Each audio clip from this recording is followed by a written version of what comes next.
amount a person is to be paid by the corporation despite having different accounts. So members have already weighed in on this matter, and as earlier mentioned, they shall be putting the question to that particular bill alongside the Kenya Food and Drugs Authority Bill, National Assembly Bill number 31 of the year 2019. It is sponsored by Honorable Dr. Robert Pukose, and it also speaks to regulation of food, the Kenya Food and Drugs Authority, just to make sure that it is aligned with best practices and that it captures all concerns by stakeholders as regards regulations in that sector.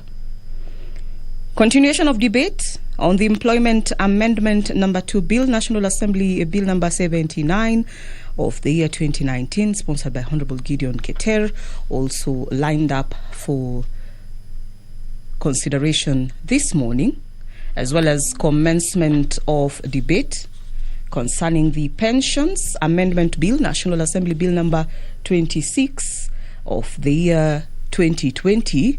It is sponsored by Honorable Didmas Baraza, and it speaks to amending the Pensions Act, Cap 189, to provide a timeline within which pensions shall be payable to an officer, and this is geared towards ensuring there are no delays when it comes to giving persons who qualify their dues in terms of pension. Also expected this morning, a petition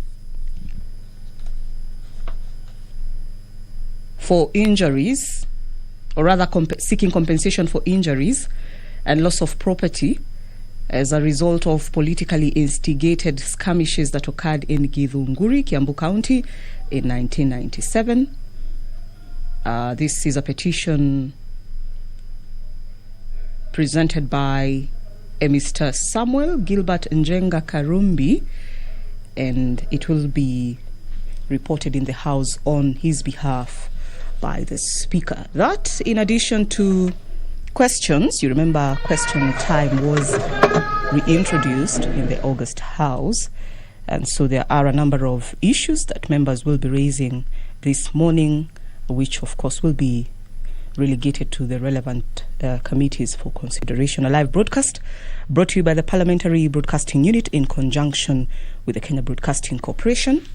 My name is Vereso Mwanga. On behalf of the entire crew, I welcome you to follow the proceedings, a sitting that will be presided over by the Deputy Speaker of the National Assembly, Honorable Moses Cheboy.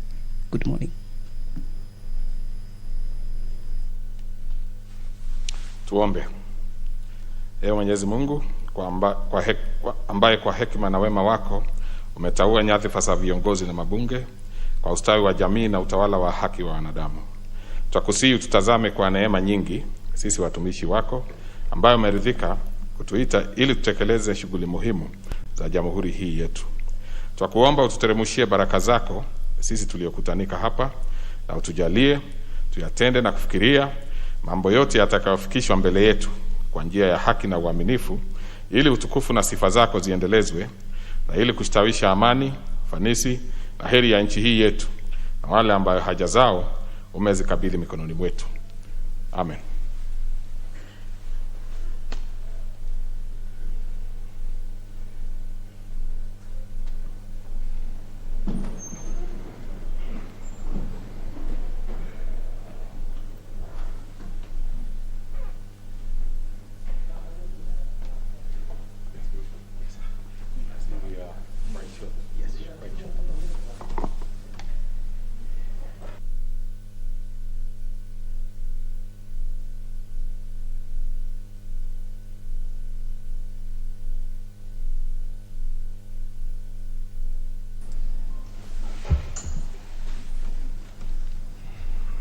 Honorable members, we are short of the required numbers. I therefore order the bell to be rung for 10 minutes.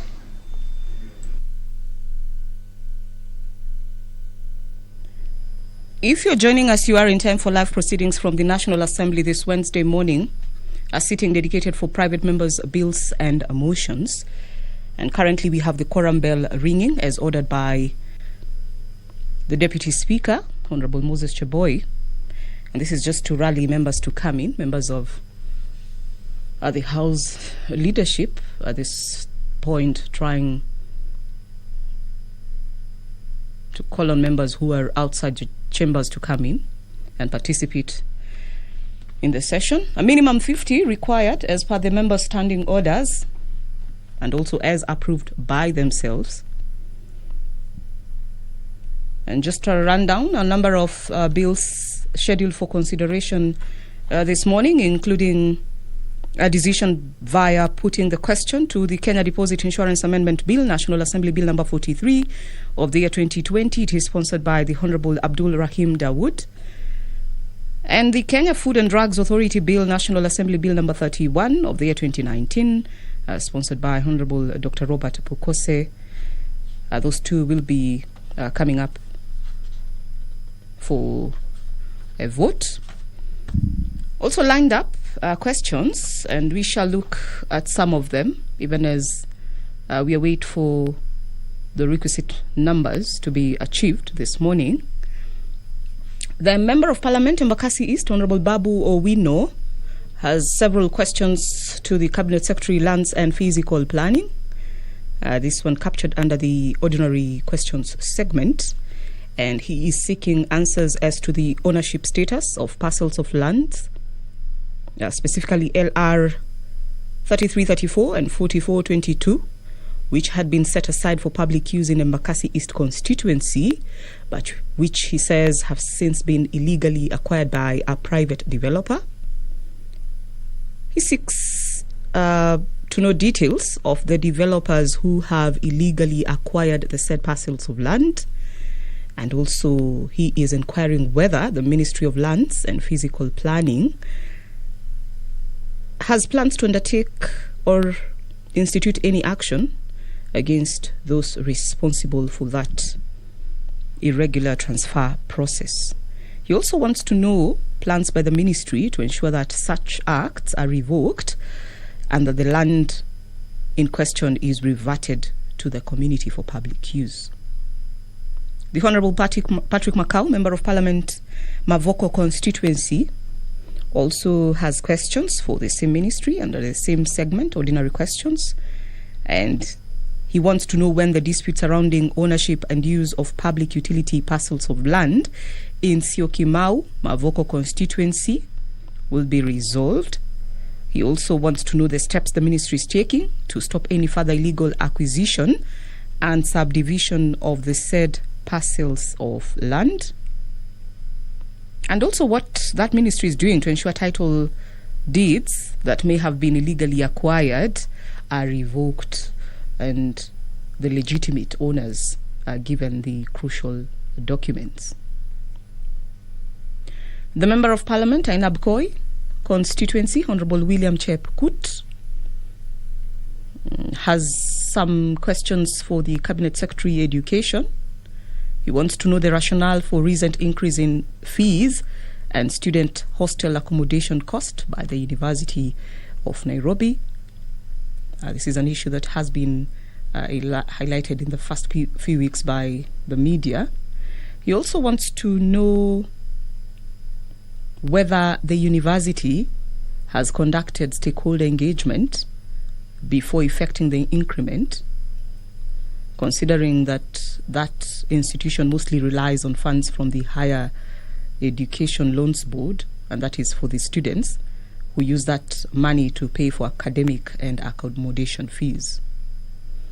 Member of Parliament Nyaribari Masaba, Honorable Ezekiel Machogu, will be seeking answers from the Cabinet Secretary, Transport, Infrastructure, Housing, Urban Development and Public Works concerning progress of construction of Sosera Ramasa Road in Nyaribari Masaba constituency and why the project, which started in 2019, is yet to be completed. He also wants to know the terms of the initial contract and also just for the ministry to outline the process it is undertaking to ensure that particular project is completed. Then the last question, as listed in the order paper, will be from the Member of Parliament Tigania East, Honorable Josephat Kabebea, to the Cabinet Secretary, Interior and Coordination of National Government.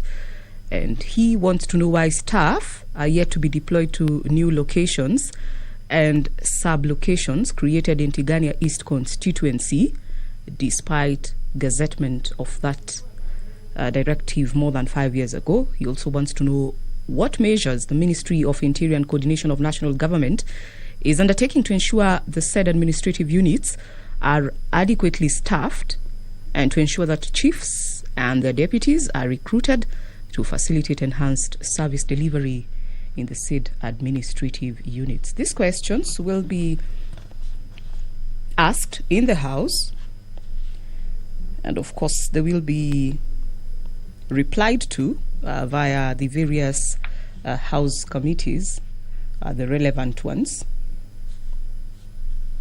according to the needs or the requirements, as it were.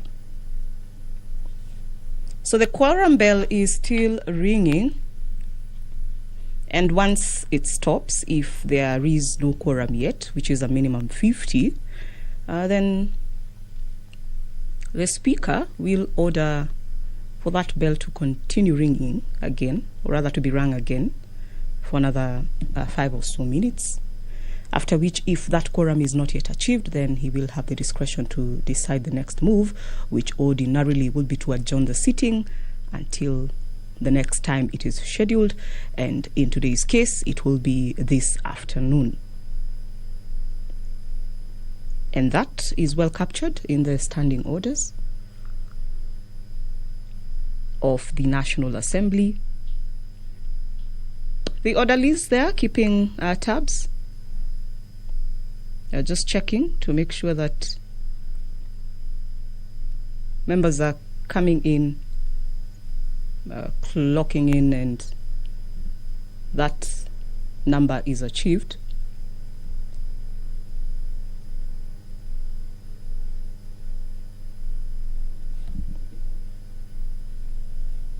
Which hopefully will be soon, so that business can begin this morning.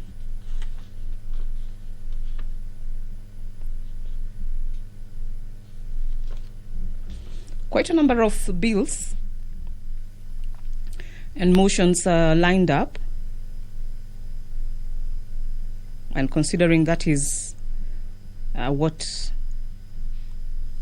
should be dispensed with this morning, just according to what is required in this morning's sitting. These are bills sponsored by members themselves, and therefore it will be in order for them to participate in this session.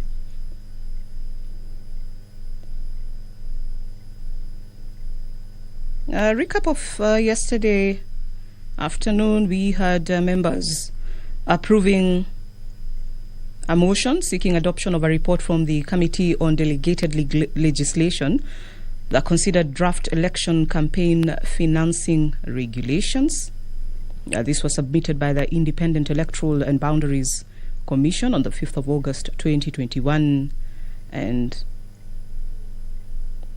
considered by that committee, an issue that was discussed in the House, and yesterday members did agree on this particular matter,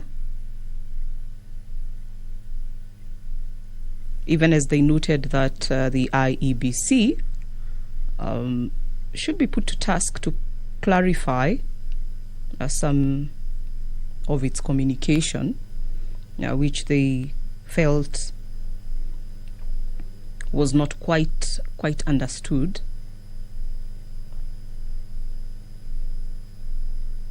And of course, this particular committee recommended that contributions and spending limits for political parties and candidates for purposes of general elections be annulled They also rejected draft election campaign financing regulations in entirety. And of course, that decision supported by members.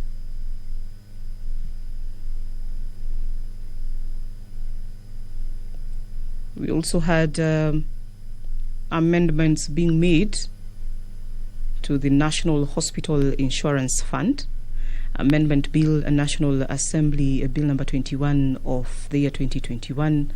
A bill that seeks to make a few changes to that particular law, just to streamline operations at the NHIF, and saying that the country is working towards universal health coverage. This is a live broadcast brought to you by the Parliamentary Broadcasting Unit in conjunction with the Kenya Broadcasting Corporation. 44 minutes past the hour, and that is 9 a.m. We are still waiting for that number 50 to be achieved so that business can commence in the House this morning.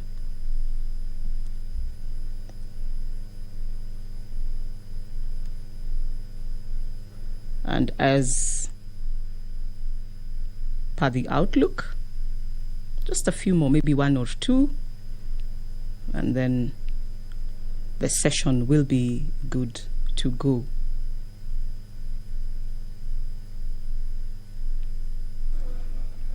All right. Honorable members, take your seats. Of course, members are adhering to COVID-19 prevention protocols. Order number 1, administration of oath.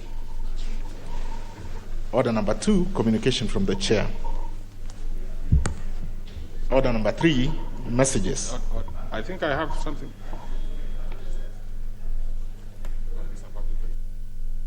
Proceed. Order number 4, petitions. Order, members. Order. Honorable members, Standing Order 225 2B requires the Speaker to report to the House any petition other than those presented by a member. Further, Article 119 of the Constitution provides for the right of any person to petition Parliament to consider any matters within its authority, including petitioning the House to enact, amend, or repeal any legislation. In this regard, honorable members, I wish to report to the House that my office has received petition from Mr. Samuel Gilbert Njenga Karumbi of PO Box 32180 Nairobi, seeking compensation for the loss of family property destroyed as a result of skirmishes that occurred in Githunguri, Kiambu County in 1997. The 62-year-old petitioner, who hails from Riagidu village in Githunguri, avers that on 9th December 1997, the Kenya African National Union Party, KANU, held party nominations in Githunguri town, which his brother Mr. Stephen Waweru Njenga vied for nomination for Githunguri parliamentary seat. Disputes arising from the party nomination led to politically instigated skirmishes where thugs burnt 3 houses, maimed his mother with an axe, burnt a new pickup van, slashed 6 cows to death, uprooted bananas and maize from the farm, and caused considerable damage to the entire homestead while mocking the family following his brother's loss in the nominations.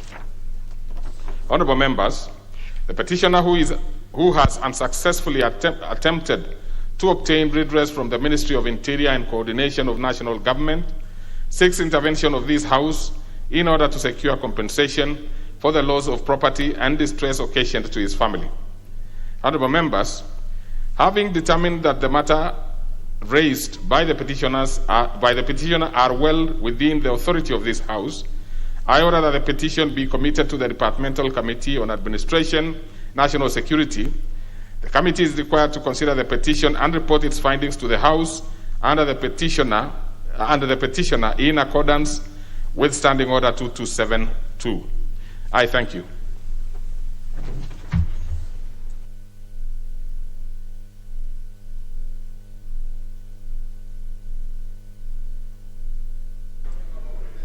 I see a few members want to comment on this one. Now, I'll give 4 members. Well, if not more. Let's start with the Honorable Manzo Kitonga. Thank you, Mr. Speaker, for giving me an opportunity to comment on this very important petition.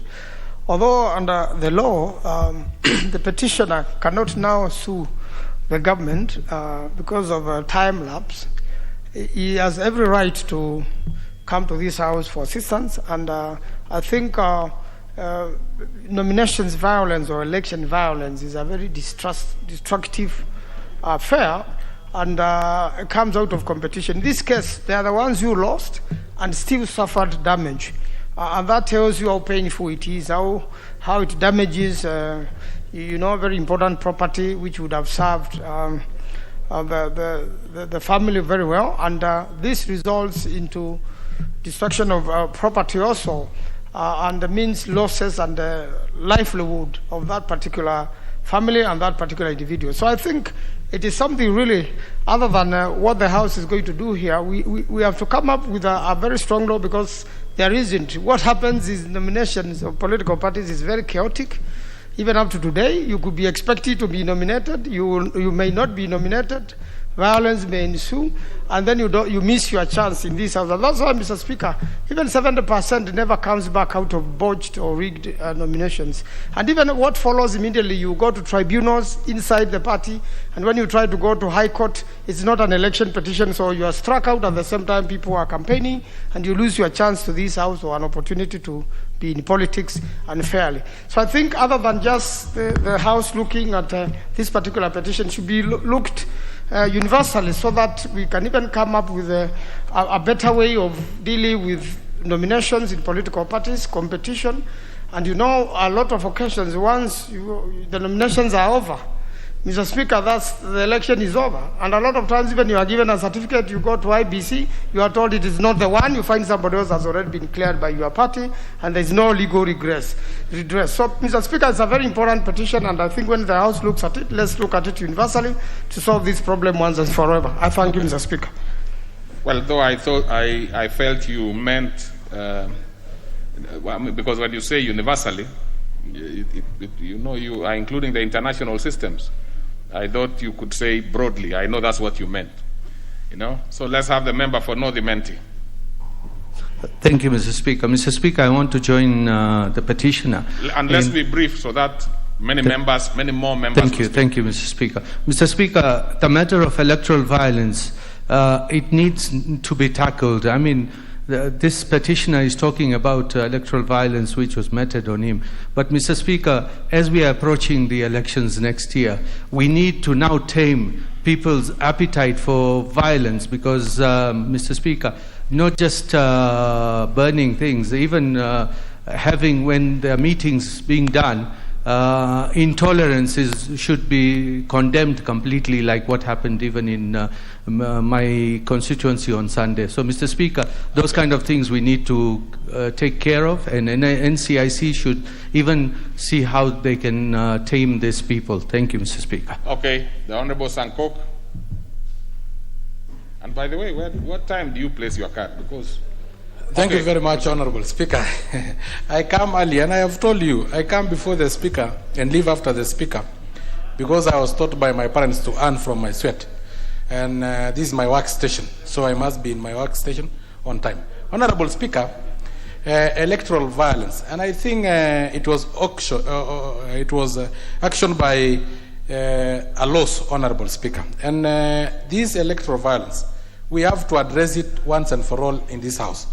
And I think what we threw out in this House of the issue of having a capping on the amount of money that we'll be using in campaigns, Honorable Speaker, is something that we have to rethink and to relook, Honorable Speaker, because sometimes it is a mega loss when we have spent a lot of money, and this is what causes emotions, Honorable Speaker. Apart from ethnic and tribal alienation, Honorable Speaker, it is the amount that you have used during campaign that you think now are lost, Honorable Speaker, when you lose such certificate, Honorable Speaker. So I think we should actually have that capping in election financing bill, Honorable Speaker. We'll have to look that one so that we give a maximum for the president should not use more than 1 billion, Honorable, so the emotions will not run high. For a member of parliament, you should be advised probably to use even 5 million, Honorable Speaker. So, okay. So thank you very much, Honorable right. Speaker. Honorable Okello Odoyo. I thank you very much, Honorable Speaker. Honorable Speaker, in law there is what we call the Doctrine of Latches, where somebody would want to come out after a very long period of time to seek relief. But suffice to say, this is a person who was meted on electoral violence by goons and as a result lost humongous amount of property. Well, I do not think the law of latches would apply in this case, that he will be refused, seeking his reliefs. But, this is a lesson to all of us, Honorable Speaker, particularly those who are in this House and those who are wishing to come to this House, that certain times when we meet violence on innocent people, the destruction takes too long to be indemnified. And that is why this gentleman has come before us. And this is a petition that I would support, but with a rider that Kenyans need to learn very great lessons out of this, that it doesn't pay to get involved into any form of violence. We need to live as one unitary society, and that informs the Azimio la Umoja, so that together we live as brothers and sisters without necessarily having to fight over leadership positions. At the end of the day, Kenya will stay, our brothers and sisters will stay, but if you lose your life in violence, it doesn't pay anything. And I thank you, Honorable Speaker. Okay, Honorable Pukose, and I think I'll give 2 more members. Thank you, Honorable Speaker. Honorable Speaker, on the onset, I want to support this petition. Skirmishes during elections, I think we need to relook at our law and this is also related to the leadership, because when leaders do not accept results and they go to Uhuru Park to swear themselves, they set bad examples. And the same leaders, they are the ones who mobilize people in Kibra to be able to plug the railway line.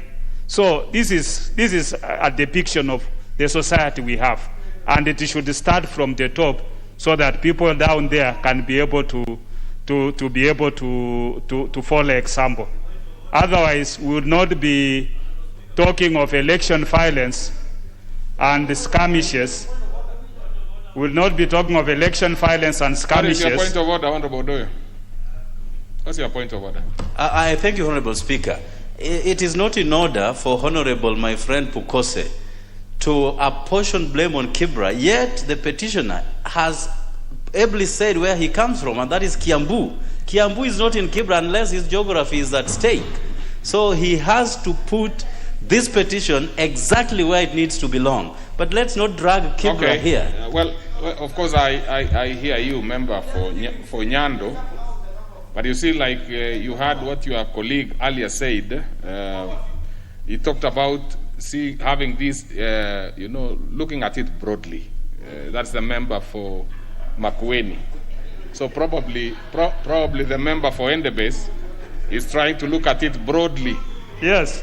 So thank you, Honorable Speaker. I know But what I do not want you to do, the Honorable Pukose, is to really bring a lot of unnecessary emotions into this, because if we start throwing words at each other, probably we lose out at this the petition, which is specific by this member. So as you do it broadly, let's try and get something that can help. Thank you, Honorable Speaker, for your guidance, and also for assisting the member for Nyando to understand that I was broadly looking at it.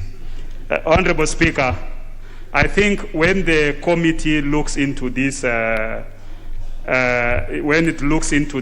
petition by the member from Kidunguri, I think it will be important that they look at the law and how we can be able to strengthen the Election Act if there are even amendments. And I think yesterday the IPC was saying that there are bills which are hanging in this House. I think this is an area IBC needs to look at, how to strengthen and make sure that our elections are actually peaceful elections, and everybody will go home having accepted the results in an honorable way. Thank you, Honorable Speaker. All right, so let's have the Honorable Member for Kiminini.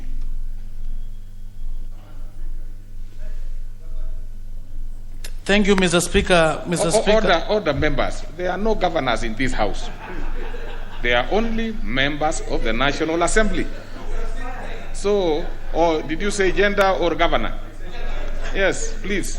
Mr. Speaker, we say may God's will be done. Hallelujah.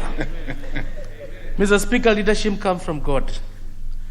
And we as players in the electoral process, we condemn electoral violence, Mr. Speaker. Mr. Speaker, I was working on a bill with the Honorable Senator Maura on party primaries. Unfortunately, Senator Maura, you know what happened? And I was looking for a way of getting that bill so that it will be able to guide party primaries, particularly when it comes to nomination, Mr. Speaker. Mr. Speaker, it is indeed critical that political parties, because they are the ones who conduct these party primaries, and that's the time this violence was, as per the Kitunguri case. So we call upon the political parties to put measures in place to minimize these issues of electoral violence. And in case somebody somewhere is responsible, there must be strict measures, punishment, Mr. Speaker, so that people can be free to exercise their democratic right. It can even go to an extent of disqualifying that person. So if we condemn violence from the political party's point of view, particularly when it comes to party primaries, Mr. Speaker, it is going to add a lot of value. And Mr. Speaker, this is something that comes in the Elections Act. I'm aware Parliament has done so much as far as related bills or legislation on either political parties or elections. Parliament has done very well. Maybe what is only remaining is the Elections Act, which will go through some amendments. And that particular time, they had provision of the electoral violence. I think we must put some stringent measures, Mr. Speaker, to mitigate against this vice. Because as we approach elections, Mr. Speaker, we as players, we should play this in a peaceful manner. Because these 2022 elections, Mr. Speaker, from the look of things, it is going to be, temperatures are going to be very, very high. We want to have a peaceful country. We want to have a peaceful Kenya, Mr. Speaker.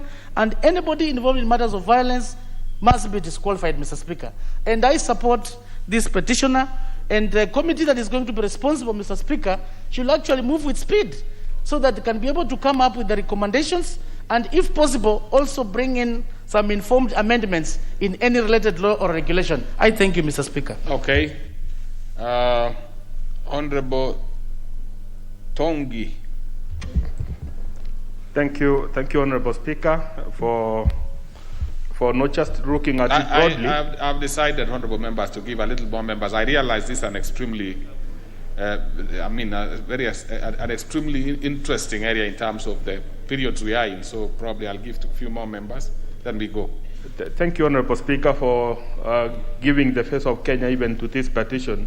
You've looked at it broadly, which is a good way to capture the feelings and the mood of the country on matters of violence. I want to agree with my colleagues who have spoken ahead of me, Honorable Speaker, that the violence which has been meted on innocent people is completely unacceptable and not necessary. Because I know the petitioner had done nothing to deserve what he met, what he got as a family, or the damage they suffered as a family. And I can relate with this, Honorable Speaker, because we lost immensely our properties in Kisumu during the post-election violence. And that was unacceptable, uncalled for. Innocent people who have gone out there to do their bit, some who had taken their last money, pension, invested, all their properties went up in flames in the name of politics. And some of these were supporters of the party then. Honorable Speaker, this needs to be condemned with the strongest term possible. It should never happen again. And that brings to mind, the Honorable Speaker, that the people who have not been compensated fall up to the post-election violence, Honorable Speaker. Majority of those who deserved to be compensated have not been given a penny to date. And Honorable Speaker, the principle of indolence does not set in where people have suffered, criminal activities have happened on people who are innocent. Like this one, Honorable Speaker, notwithstanding the time which has lapsed in between, they deserve to be heard, they deserve to be compensated, they deserve to be comforted in whichever way we can as a country, as a way to encourage and to tell people that this should never happen to anybody else. And more importantly, it doesn't help, it doesn't define who we are as a country. Okay. We are better off than what we have done, Honorable Speaker. Thank you. So I support the motion, and I hope we look into the cases who have lost during the post-election violence. That is a petition. Honorable Pauletta Correre, I don't want to be accused of being gender insensitive. Thank you, Speaker. Speaker, I also want to support the petitioner. And indeed, Speaker, political violence is actually totally unacceptable. And Speaker, thank you for allowing me, because you know the recipient of political violence in most cases are the women. And when, Mr. Speaker, I say this, I speak being a victim. In 2017, 2 days to their party nomination, some militia believed to be supported by some of my opponents drove away my 600 goats, which I never recovered even one to date. And Mr. Speaker, you know my goats don't vote, so I don't know what they were asking the goats. Then, Mr. Speaker, 4 days to the general elections, I lost 300 cows to date. And Mr. Speaker, this violence is meant to intimidate the victim, or rather the person who is vying. So, Mr. Speaker, again, during the run-up to the general election, especially now, violence is already happening in Laikipia North, and houses are actually being burnt. I would like to support the petitioner in this way, that there is a security agency that is mandated to take care of the lives and the property of the people of Kenya. And when they fail to do so, then the government must be accountable and the victims must be compensated. So I want to plead with the committee that will handle that petition, at least to relook into these things, so that going forward to the general election, people don't have to lose life, to lose property, and to become hopeless after the election. Speaker, I beg to support. Okay, Honorable Kibiwot Meli. Thank you, Honorable Speaker, for giving me this time. Honorable Speaker, the issue of electoral violence is a serious issue to this country. And as my colleagues have said, it affects the lives of children, the old, women, and even young men. Electoral violence needs to be condemned by every sensible leader in this country. Because, Honorable Speaker, you realize that our country loses a lot after every 5 years because of electoral violence. And the problem comes as a result of leaders not accepting when they lose in elections. Not only that, Honorable Speaker, the people who have been affected, the government needs to take action, especially to compensate them, because it is the honors of the state to protect life and property. Like the case of the old man in Kiambu. He lost his property way back about 30 years ago. The government needs to come up because they failed to protect his property, they failed to ensure that he's safe, and therefore they need to compensate him. A number of people have lost their properties in this country, even in major towns and cities. We have several cases in Nairobi, in Kisumu, in Eldoret, and all parts of this country. Innocent businessmen, even fellow members of parliament, have lost a lot of properties, Honorable Speaker. And I think it is time we sit down as a house, set very clear laws, and the executive has to implement, especially the police. They need to stop being partisan.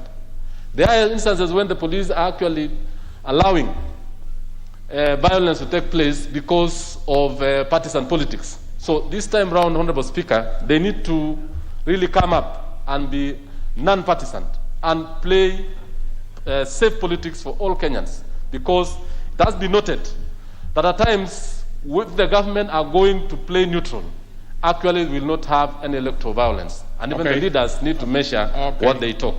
Thank you, Honorable Speaker. Honorable Anyonyi Wetangula. Thank you, Mr. Speaker. Mr. Speaker, this is a very a motion that a petition, Mr. Speaker, that has been brought by a victim of electoral violence. And Mr. Speaker, electoral violence normally happens when election is bungled. The people mismanage elections, rigging, and all manner of things. And this, Mr. Speaker, creates a lot of emotional imbalance, and people start fighting, and property are destroyed, lives are lost. It's the highest time, Mr. Speaker, that we manage our affairs properly, especially those managing our election. Electoral Commission, IBC, Mr. Speaker, sir, they must be now be preparing themselves well so that the election is not, they don't mismanage the election and people end up fighting again. So, Mr. Speaker, we believe that the laws are there. Those who are supposed to implement the law must adhere to the letter of the law, not just acting on the whims of perpetrators of this violence. Mr. Speaker, we support, and we must be careful as a country as we go to the next election, because emotions are already rising. If we don't take care about this, President Uhuru must manage properly the transition of power from him to the next head of state. So, Mr. Speaker, I support the petitioner, but we must be careful as a country. Okay, members, I still see there is a lot of interest, but I think we have flogged it enough. Let's leave it for another time and for the next one. So let's proceed to the next order. Order number 5, papers. Order number 6, notices of motion. Order number 7, questions and statements. Under this particular order, we will start with the ordinary questions, and two of the questions are deferred. That's the question by the Honorable Chepkut and the Honorable Ezekiel Machogu. So those are deferred to another time. Now let's start with the member for Embakasi East. That's the Honorable Babu Ongili Owino. Thank you very much, Honorable Speaker. Honorable Speaker, there's a very contentious issue within Embakasi's constituency that is about the land question within Embakasi. The two parcels of land, Honorable Speaker, LR numbers 3334 and 4422 have been grabbed within Tasia, and the parcels of land are meant for the construction of a public schools. Honorable Speaker, we know the advantages of education in this country. No. And Article 53, okay. 1B. Honorable Babu Owino. I'm reading the question. I actually want you to do the question. I can see how critical it is for you, but let's do the question first, and then when we refer it to the committee, we'll be able to bring all those facts and circumstances. Honorable Speaker, Article 53, 1B of the Constitution states that every child has a right to free and compulsory basic education. Therefore, Honorable Speaker, what is the ownership? Question one, what is the ownership status of the parcels of land, LR numbers 3334 and 4422, which had been set aside for public schools in Tasia and Embakasi East constituency, but have since been illegally acquired and or grabbed by a private developer who is the current area MCA Michael Ogada, who has since constructed apartments on them. Number two, what's your point of order, Honorable? Could the Dr. CS Pokoze, lands... Just a minute, Honorable Babu, let's hear what the point of order is. With all due respect to my friend Babu Owino, Honorable Speaker, I think he is not reading the question as it is, and I request that you direct him to put the question as it is in the order paper. Thank you, Honorable Speaker. That is a true position. Of course, the emotions involved in land, you can imagine, but I would rather, Honorable Owino, what you do is read the question as it is. You are already going to the second part of the question, and you don't necessarily need to mention names at this point. Those are evidence and circumstances and facts that you are going to give when the matter is referred to the committee. Question number two, could the CS lands undertake to institute action against persons, to be specific, NSSF, Moses Cheseto, who is responsible for facilitating the grabbing and the irregular transfer of the land. Question 3. Okay, don't. I've asked you not to mention any names now, and please read the question as you asked, as you requested it yourself. I mean, you are free to have put all those things, and by the way, if you had, probably they would have also been expunged at the point of entry. Yes. Question 3. Can the CS lands ensure that the grabbed parcels of land are given back to the community for construction of public schools in Tasia without delay? Because as we speak, Honorable Speaker, I'm ready with the funds to construct the schools. Okay. Order, Honorable Babu. Well, you have actually asked a very serious question. And, the only thing is that you are putting quite a lot of other issues. And actually, I almost lost it myself because, I was following you. But you seem to have had a different set of questions. But this is a serious question for sure. I know if you have talked about the fact that you want to construct something that needs to be canvassed quickly so that you can progress, especially with the CDF now live in the House. Now, let's have the chair, Lance. Is the chair, Lance, in? Now, in the absence of the chair, Lance, I think through the majority leader, who is in, of course, as usual, I think this is a matter that should be worked on within 2 weeks, 14 days. It's it's quite a serious issue. I mean, that is why you can see the Honorable Babu is, bringing all facts. I think he's anxious to put facts on the table. Take those facts and be ready and appear before the committee as the CS responds to this particular question. The next question will be by the member for Mavoko. No, the member of Mavoko, I have deferred his question also. So I've deferred 3 questions. And then we have the member for Tigania East. Member for Tigania East, and that should be the last one in this particular segment.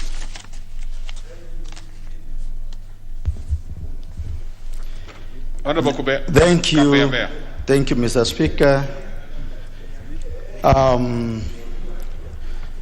My question is about many administrative units which were created and gazetted, but they have never been functional because there has never been chiefs and assistant chiefs employed.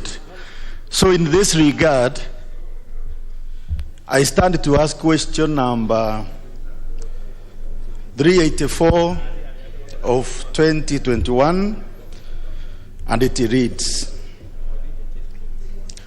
could the Cabinet Secretary explain why staff are yet to be deployed to the new locations and sub-locations created in Tigania East constituency despite the gazettement more than 5 years ago? And then the question part 2 reads, what measures is the ministry taking to ensure that the same administrative units are adequately staffed, particularly ensuring that the chiefs and assistant chiefs are recruited to facilitate enhanced service delivery in said administrative units? Thank you, Speaker. So, first of all, having committed the other question to Lance, I commit this particular one to the Departmental Committee. It will be replied to before the Departmental Committee on Administration and National Security. So then we go to statements. We will start with the Honorable Olago Aluoch. Thank you, Mr. Speaker. Mr. Speaker, I stand to request a statement of the failure of the Teacher Service Commission to pay enhanced house allowances to teachers in Mombasa and Kisumu cities. Mr. Speaker, pursuant to Standing Order number 44, sub 2, sub C, I wish to request for a statement from the Chairperson, Departmental Committee on Education, regarding the failure of the Teacher Service Commission to pay enhanced house allowances to all teachers engaged in all schools within the boundaries of Mombasa and Kisumu cities, as defined under the Urban Areas and Cities Act number 13 of 2011. Mr. Speaker, under that act, Mombasa and Kisumu are defined as cities. And under the collective bargaining agreement between the Teacher Service Commission on one hand and the Kenya National Union of Teachers and the Kenya Union of Post-Primary Teachers, all teachers engaged within the cities are entitled enhanced house allowances. Mr. Speaker, since 2011, the Teacher Service Commission has been paying the enhanced house allowances only to some teachers in some schools in a manner that is not only opaque but also discriminatory. Mr. Speaker, it is against this background that I seek a statement from the chairperson to address the following issues. Number one, could the chairperson explain why the Teacher Service Commission does not pay all teachers engaged in Mombasa and Kisumu cities equally? And number two, what criteria does the Teacher Service Commission apply in determining which teachers and in which schools in Mombasa and Kisumu are to be paid the enhanced house allowances? Number three, is the chairperson satisfied that the criteria applied by the Teacher Service Commission is not unlawful or discriminatory? And lastly, Mr. Speaker, is the chairperson able to inform the House when payments of enhanced house allowances, together with accrued arrears to all affected teachers within Mombasa and Kisumu city boundaries, will be effected? Thank you, Mr. Speaker. Very well. That one is referred to the Departmental Committee on Education and Research. Then we go to the next one by the Honorable Sarah Korere. Thank you, Speaker. Speaker, pursuant to Standing Orders 44-2C, I wish to request for a statement from the chairperson of the Departmental Committee on Administration and National Security regarding the failure by security agencies to process local intelligence information in order to deter banditry attacks in Olmoran area in Laikipia County, Laikipia North constituency. Honorable Speaker, over the past 2 months, residents of Sosian Ward in Olmoran County in Laikipia North constituency have suffered banditry attacks, which has resulted in loss of human lives, destruction of properties, cattle thefts, disruption of learning and other socio-economic activities in the area. This has consequently necessitated the rearming and facilitation of community national police service to ensure protection of life and property. Facilitation of insecurity-prone police posts and stations in terms of both equipment and personnel, and opening up and maintenance of security roads for ease of movement of security personnel. Honorable Speaker, it is on account of this concern that I seek your indulgence under Order 218-2 and ask you to direct the Departmental Committee on Administration and National Security to urgently inquire into matters, particularly on the following issues. 1, failure by security agencies to process local intelligence information in order to deter banditry attacks in Olmoran area, Laikipia County. 2, the plans put in place by the ministry to rearm National Police Reservice in 3 wards in Laikipia North constituency that are prone to insecurity, namely Sosian Ward, Mugogodo East and Mugogodo West wards. Number 3, delay in establishing Tura and Nadungoro General Service Unit and anti-stock theft unit camps as undertaken by the ministry that are very crucial in deterring banditry invasion. Number 4, budgetary allocation for purposes of opening up security roads in the 3 named wards above. And 5, Mr. Speaker, actualization of the gazetted and administration units to ensure improved efficiency of government services in the vast Laikipia North constituency. I thank you, Honorable Speaker. Very well. Then we now go to the next. That one will be referred to, of course, to the Committee on Security and National Administration and National Security Committee. So next order. Order number 8, the Kenya Deposit Insurance Amendment Bill, National Assembly Bill number 43 of 2020, second reading. Question to be put. That one will not be, the question will not be put. We do not have the required numbers on that one. And the next one. Read the next order. Okay. Order number 9, the Kenya Food and Drugs Authority Bill, National Assembly Bill number 31 of 2029, second reading, question to be put. Same fate, so the question will also not be put. Just a minute. I can see there is a member who has raised the fact that there could be numbers. Now give me a minute to confirm. I have already confirmed, but I can confirm beyond doubt.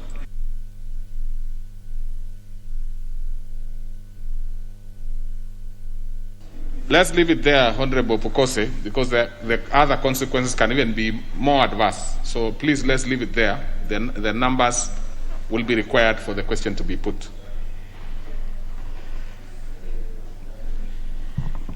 Next order, please. Order number 10, the Employment Amendment number 2 Bill, National Assembly Bill number 79 of 2019, second reading, resumption of debate. Now, on this particular one, we have a remainder balance of 3 hours and 10 minutes. I want to confirm whether it was moved and seconded. Yes, it was. And there was, and Honorable Ombaka, Honorable Dr. Ombaka, had a balance of 9 minutes. She is absent, so only 2 members have spoken, so the rest of the members have an opportunity. They can. Honorable Maore, you want to speak on this one? You want to speak on this? No. Honorable Koskei Kimutai, you want to speak on this one?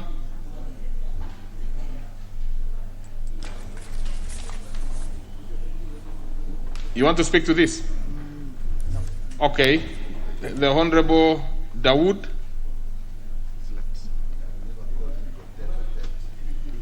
Honorable Wangwe, you want to speak to this? The next one. Honorable Koi Waluke. Queuing. Honorable Wilson Sosion.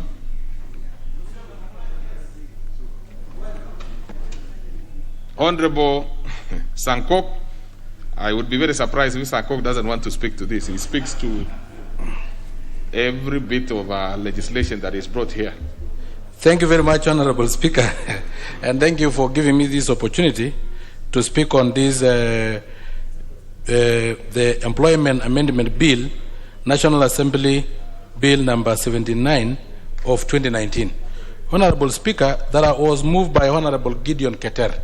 Honorable Gideon Keter is a youth, and is representing the youth properly in this House, Honorable Speaker, because we know that the employment issue is very emotive when it comes to the youth, Honorable Speaker. Currently, Honorable Speaker, our country have 4 million unemployed youth, and this is a time bomb if not taken care of, Honorable Speaker. Honorable Speaker, and youth have always been taken for granted in this country, Honorable Speaker. You remember, Honorable Speaker, the shenanigans around the BBI, Honorable Speaker, when the youth were promised tax holiday, tax waivers, Honorable Speaker, and they are unemployed. How do you waive taxes from somebody who was not paying taxes in the first place? Honorable Speaker, Honorable Keter is simply saying youth need employment, not tax holidays. We thank God that the document was declared illegal, unconstitutional, null and void, because it was devoid of any assistance that it will give to the youth who are a time bomb because of lack of employment, Honorable Speaker. Honorable Speaker, Article 54 of our Constitution is very express when it comes to the employment of persons with disabilities, that 5% of all job opportunities in this country should be allocated to persons with disability, Honorable Speaker. Honorable Speaker, as it is constituted now today, the Cabinet, Honorable Speaker, is not properly constituted in line with Article 54 of our Constitution, because there is no person with disabilities in that Cabinet, Honorable Speaker. Even though I heard that the Cabinet have not been sitting for the past 8 months, meaning Kenya is on autopilot, because the Cabinet is normally the highest organ in terms of security, in terms of development of all the issues that affect our country, Honorable Speaker.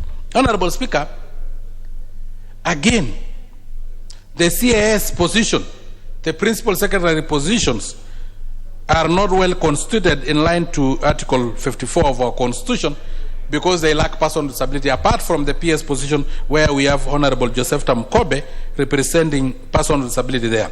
Honorable Speaker, if the highest organ of our government management, of the executive, does not represent person with disability, Honorable Speaker, then our employment is in question, because our employment in terms of representation is not up to standard in terms of adhering to our Constitution.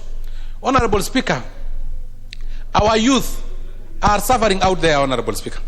And Honorable Keter came up with a bill concerning even what we are requesting the potential employees to produce in terms of high education clearance certificate, in terms of tax compliance certificate, in terms of certificate of good conduct, Honorable Speaker. They end up spending a lot of money, Honorable Speaker, apart from spending money tarmacking or potholing, because our tarmacs are full of potholes around the country seeking for employment. They also use a lot of money in paying the government a lot of money in tax compliance certificate, in certificate of good conduct, when they are searching jobs that are not there, Honorable Speaker.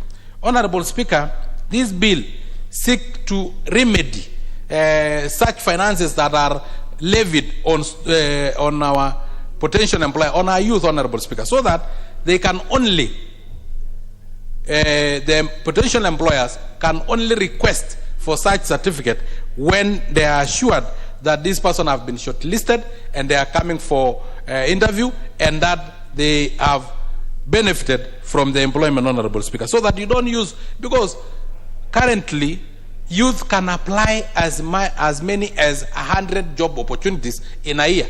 So if you have applied for 100 job opportunities in a year, and every job that you have applied to require a certificate of good conduct, a clearance certificate from KRA, clearance certificate from HELP, Honorable Speaker, you will use a total of 5,000 to apply for one job.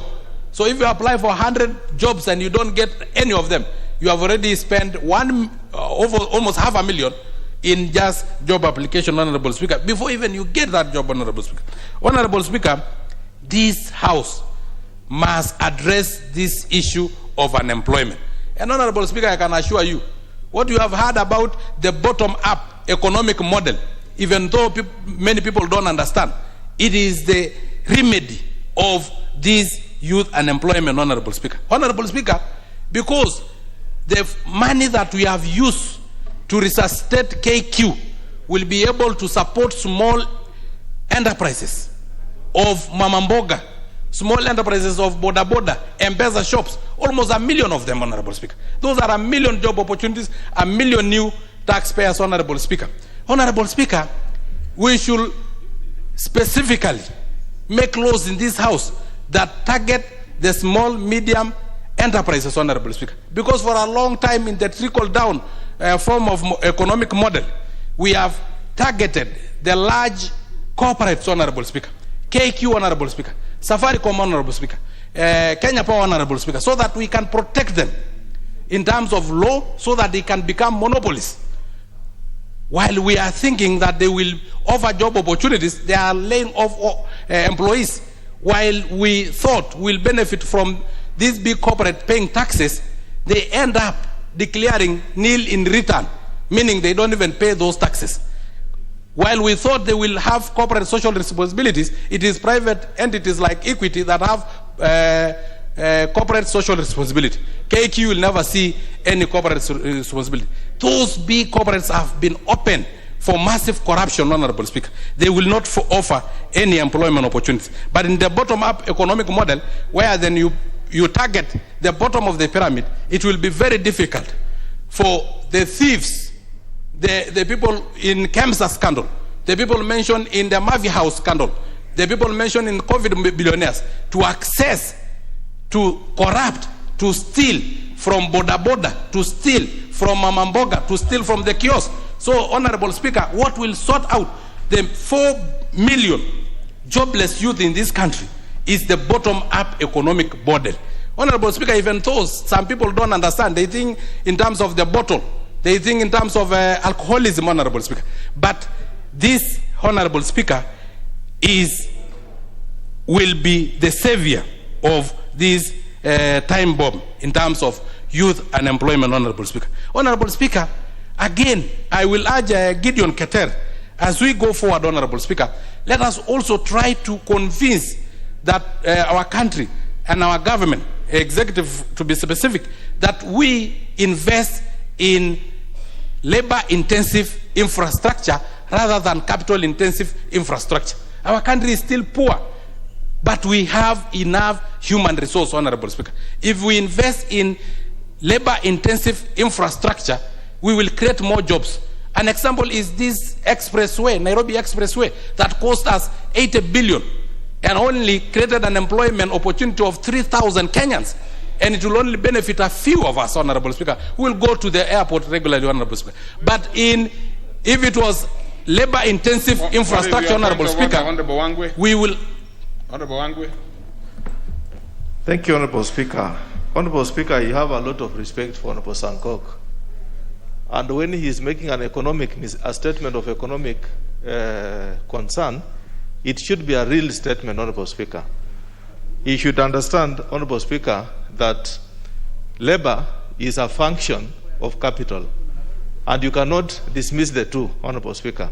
So when he is dismissing capital to labor, Honorable Speaker, and yet he is speaking to the nation, let us not portray the House as if we don't have an understanding of an economic function, Honorable Speaker. Thank you, Honorable Speaker.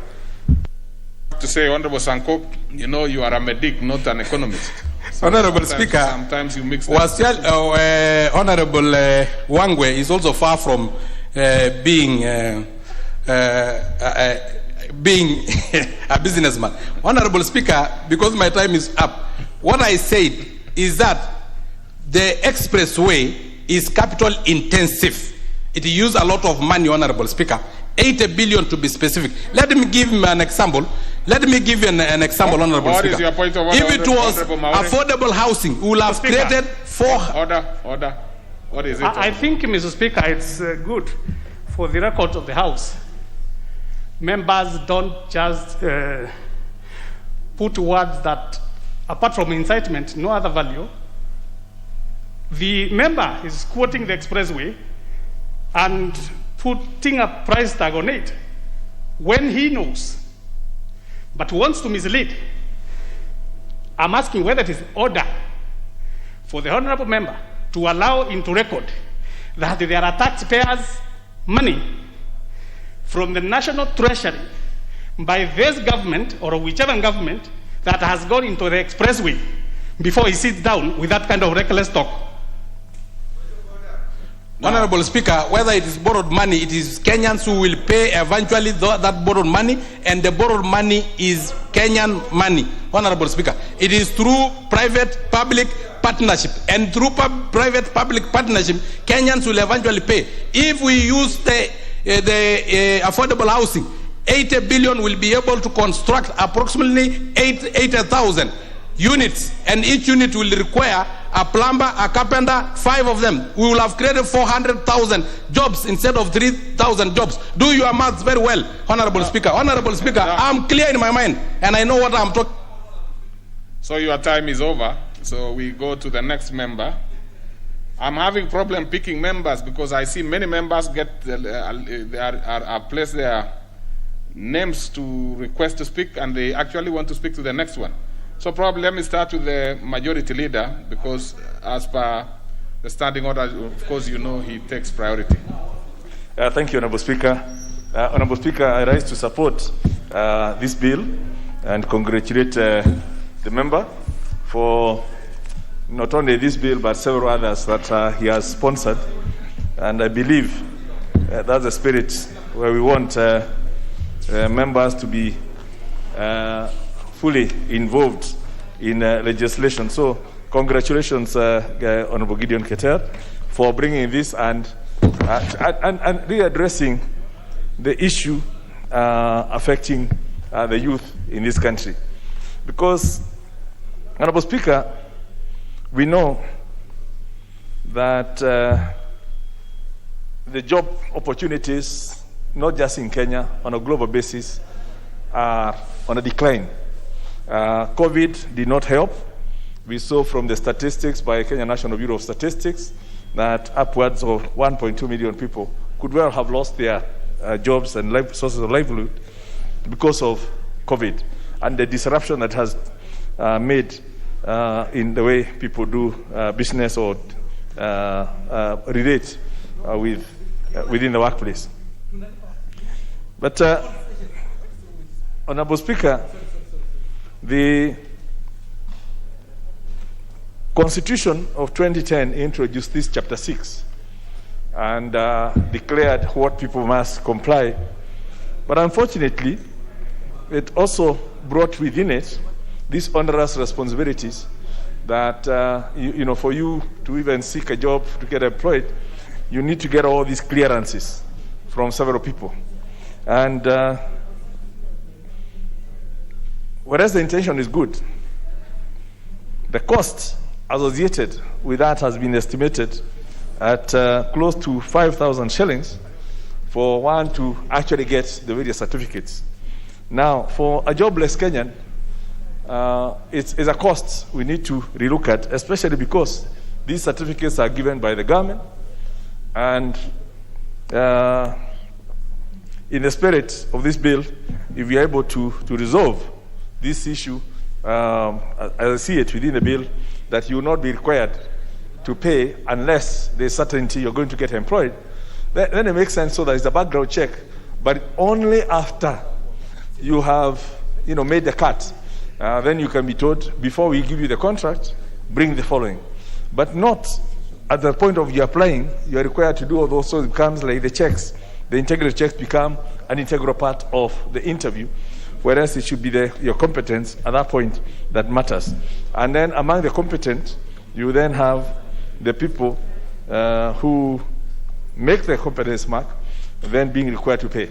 And I believe that should be the spirit, but making people incur costs may not be exactly the necessary, the way to go.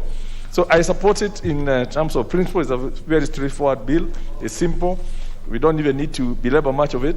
And I do hope that the committee will also guide us in terms of whether there's any other tinkering with it that's required to make it work.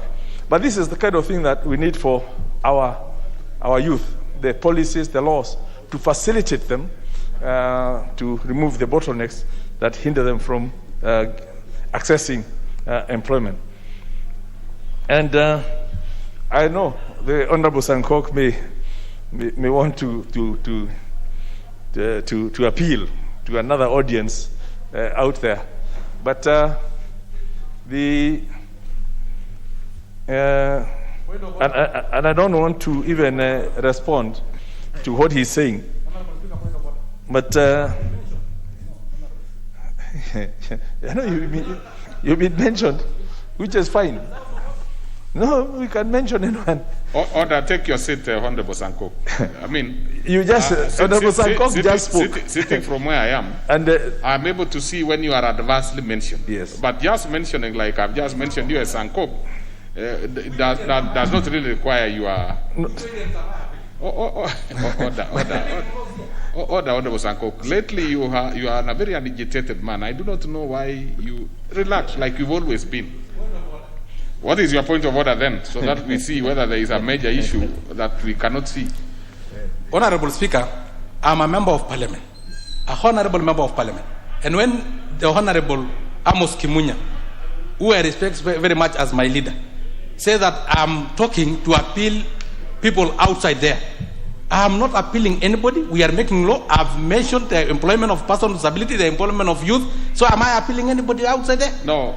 He's out of order. I'm representing my constituency. Why you are actually out of order is that because actually the majority leader has stated what is obvious. You definitely are appealing to an audience within and without, and that is why we have put our broadcast live. You could be appealing to the persons with disability or anybody else. Yeah. So actually, he's actually basically confirming. I'm not appealing, I'm stating the facts. Okay. Yeah, what I'm just saying, take your seat on the board. Thank you, sir. Take your seat and relax, So I've just said there was absolutely nothing wrong with you appeal, because that's the business of a member of parliament. Yeah. You are supposed to appeal to your colleagues here to support your case, which unfortunately this is not yours, but you also talk to the public out there because it's your business to represent them. You could be representing everybody, especially you being nominee 001. You probably are representative in REM. I do not know if you understand that particular bit, Mr. Honorable Sankok. That is appealing to the world. Yeah, in REM. Yeah? I understood. That's why I explained, because I realized you are not a lawyer, you are a medic. Proceed, Honorable Leader of Majority. Thank you, Honorable Speaker. I believe you've really helped Honorable Sankok to understand what he actually just did. But going by, I believe the spirit of creating employment through infrastructure projects does not mean that it's not a choice between housing and expressway. The expressway is necessary, and the housing is necessary. And I know the housing program, I know should have created was targeted to create over half a million housing units, but it was not expected that 500,000 housing units will be done overnight. It's a process. It requires bringing people, and as of now, we know, for example, there's already 2,500 housing units that have been completed and have been handed over to the buyers. Just this week, there's another 1,242 that have been contracted to be done. And across the entire country, when you look at Mombasa, when you look at everywhere, all these units are being constructed and it's creating employment. So it's not one or the other. All these projects should be going on in tandem. And that's what I'm saying. Let's not kind of tell the youth out there that you're lacking employment because expressway is being done. Expressway is a public-private partnership. Nothing to do with government funds.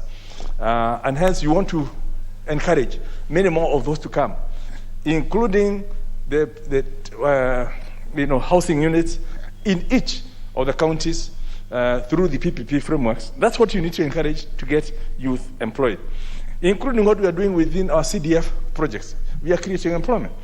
But let's not give that impression that funding has been channeled to a certain direction, so it's creating unemployment in a certain direction. You must look at the country and what's happening from a holistic perspective. But like I said, the sure way to help the youth is let's commit things to policy, let's commit things to laws, and not the empty sloganeering that we hear in political rallies. Youth just being incited, they'll be given money. But even when we are telling them to apply for the Kenya Youth Empowerment and Opportunities Program, KYOP, which is now at Cycle 7D, for youths between 18 years to 29 years who've never passed beyond O-level. And they're entitled, once they compete, they could access up to 40,000 shillings of government grants plus training. You still feel the youth saying, no, they don't want that, they want to wait for some futuristic promises that have been given, that they will be given 100,000 to start a business.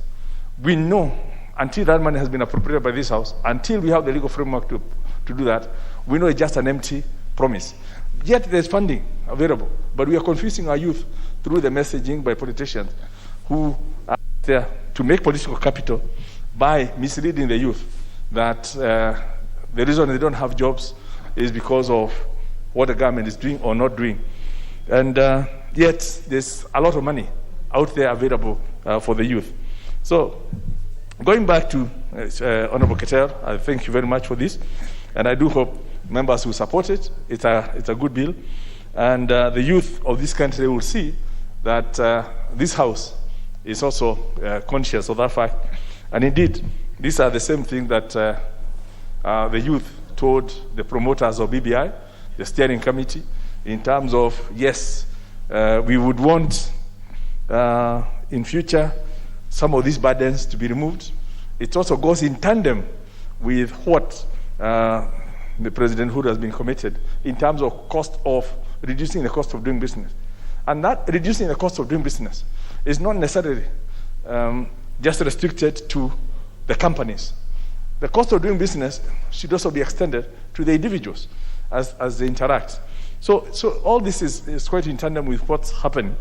But because of the noise that we hear over the weekends by people who are in government but don't want to accept the government and want to rubbish what the government is doing, so it ends up clouding all the good things that are being done, and people are left to imagine that, as Honorable Sankok says, the government is on autopilot. Government cannot work on autopilot. Every decision that takes place, there are people who have thought through it, and not to forget that we are part of that government. You know, the National Assembly, Parliament is part of government. So when Honorable Sankok now wants to be silly people and say that the government is on autopilot, and we are here, as part of that government. Now, then it changes the perception out there that perhaps we are not doing what we're supposed to be doing. And whether you look at, I'm aware that cabinet meets. I'm aware that the executive works. Now, if some members of the cabinet who are paid for being in cabinet and who draw, who are in government residencies, but if they choose not to participate in government, it does not mean the rest of the government is not working or the rest of the government is not functioning. But some people have actually decided, I don't know whether the honorable member is speaking on behalf of those people who are in government who have decided not to participate in government and to rubbish government, but we know government is working. And that is proof based on all the things that happen. Members of this house are privy to that information. I think we are always going to meet ministers in they come to appear before the committees, they respond on what is happening within government. We go lobbying for them in terms of projects. Let me get the point of order from the member. Okay. Doctor, but before you do that, let me direct that members as you rise so that you don't make it a house of just raise issues from nowhere. Please, can you quote the point of order? And you must also be understanding your own standing orders. Where the honorable member is either out of order or you want to inform, please, can you do that? Otherwise, I'll rule you out of order if you make it a debate. Yes. Honorable Speaker, I rise on a point of order. The Honorable Leader of Majority is misleading the House. Which point of order? And which standing order are you referring to? Honorable Speaker, it is misinforming the House that there are members who have abandoned or decided not to be in government. We would like him to name which member has abandoned the government. And we are also very clear to the fact that the government moved to opposition.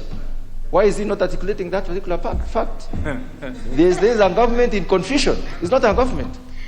Honorable Leader of Majority. Well, it's a moot point. Honorable Speaker, we know. There are some actions that are not defensible. Because when somebody goes to the public and starts saying, the government is not doing this and you're in government, what does that mean? It just basically shows either you don't know that you're in government or you don't know what the government is doing because you're not privy to it or you have abandoned your job. So some things are very self-evident. And I don't have to name names. It's not necessarily one person. There are several people who are supposed to be in government, being paid by the government, but behave as if they are not in government. Now, in terms of the government working with the opposition, I think one of the things we must internalize is under the new constitution of 2010, we don't have a government and an opposition. We have a majority party and a minority party in parliament. But we are one united parliament who are supposed to work as parliament. And I think that's order. Honorable Sankok, you're actually a noise maker. Honorable Sankok, you've been here for long. You cannot be the only member who is shouting. As far as the speaker is concerned, you're shouting. If you want to express yourself, just use the right way. just for the information of the members. Yes, carry on. Thank you, Honorable Speaker, for that protection, because we need some decorum in the House. And what I'm saying is, we need to internalize that fact. And I know Dr. Mutunga may have confused what was happening before and what's happening now. And when we work together in a bipartisan manner, in legislation, in processing business in this House, it does not mean that the government is in the opposition or the opposition is in the government, because in Parliament, we have a majority and minority party, and we are supposed to work together for the common good, for the welfare of society, a just government of the people. That's what binds us together. And I think the good thing that you see is that because His Excellency Uhuru Kenyatta has reached out to everyone in his mission to unite Kenyans, I mean, that's the dream of everyone, that every Kenyan is working together to achieve the greater good, without saying, I am in government or I'm in the opposition, or without saying, I'm in government but I don't believe in government. We need everyone working together, and that should be our objective. Honorable Speaker, with those remarks, I beg to support and once again congratulate the promoter of this bill, the Honorable Ketel, for a job well done. Very well. The floor goes to the member for Chepalungu, the Honorable Kosik Kimutai. Thank you, Speaker. From the onset, I want to support this amendment bill, and more so because it targets the maturity of youth in this country. Honorable Speaker, I fall into that category of the youth in this country. And the recent research shows that youth in Kenya are experiencing much higher unemployment rates than the rest of the Kenyan population. Honorable Speaker, according to the recent survey which was done in 2020, total unemployment, excluding those engaged in small-scale farming and pastoralists, is estimated to have increased from 17.3 million to 18.1 million. Honorable Speaker, these requirements that are normally made mandatory by employers, that is the KRA clearance. KRA clearance, Honorable Speaker, how do you tell somebody who has never filed any returns anywhere, because there are no turnovers at all, to file returns and get clearance from KRA? Somebody who has never engaged himself or herself in any meaningful business, you are telling that person that you require a clearance certificate from KRA. Number two, how do you make somebody who has never borrowed any loan anywhere to bring a CRP clearance, unless there isn't one? That is the one for Safaricom, which has made it accessible for everybody. The one for Fuliza, unless you are seeking for clearance from Safaricom Fuliza.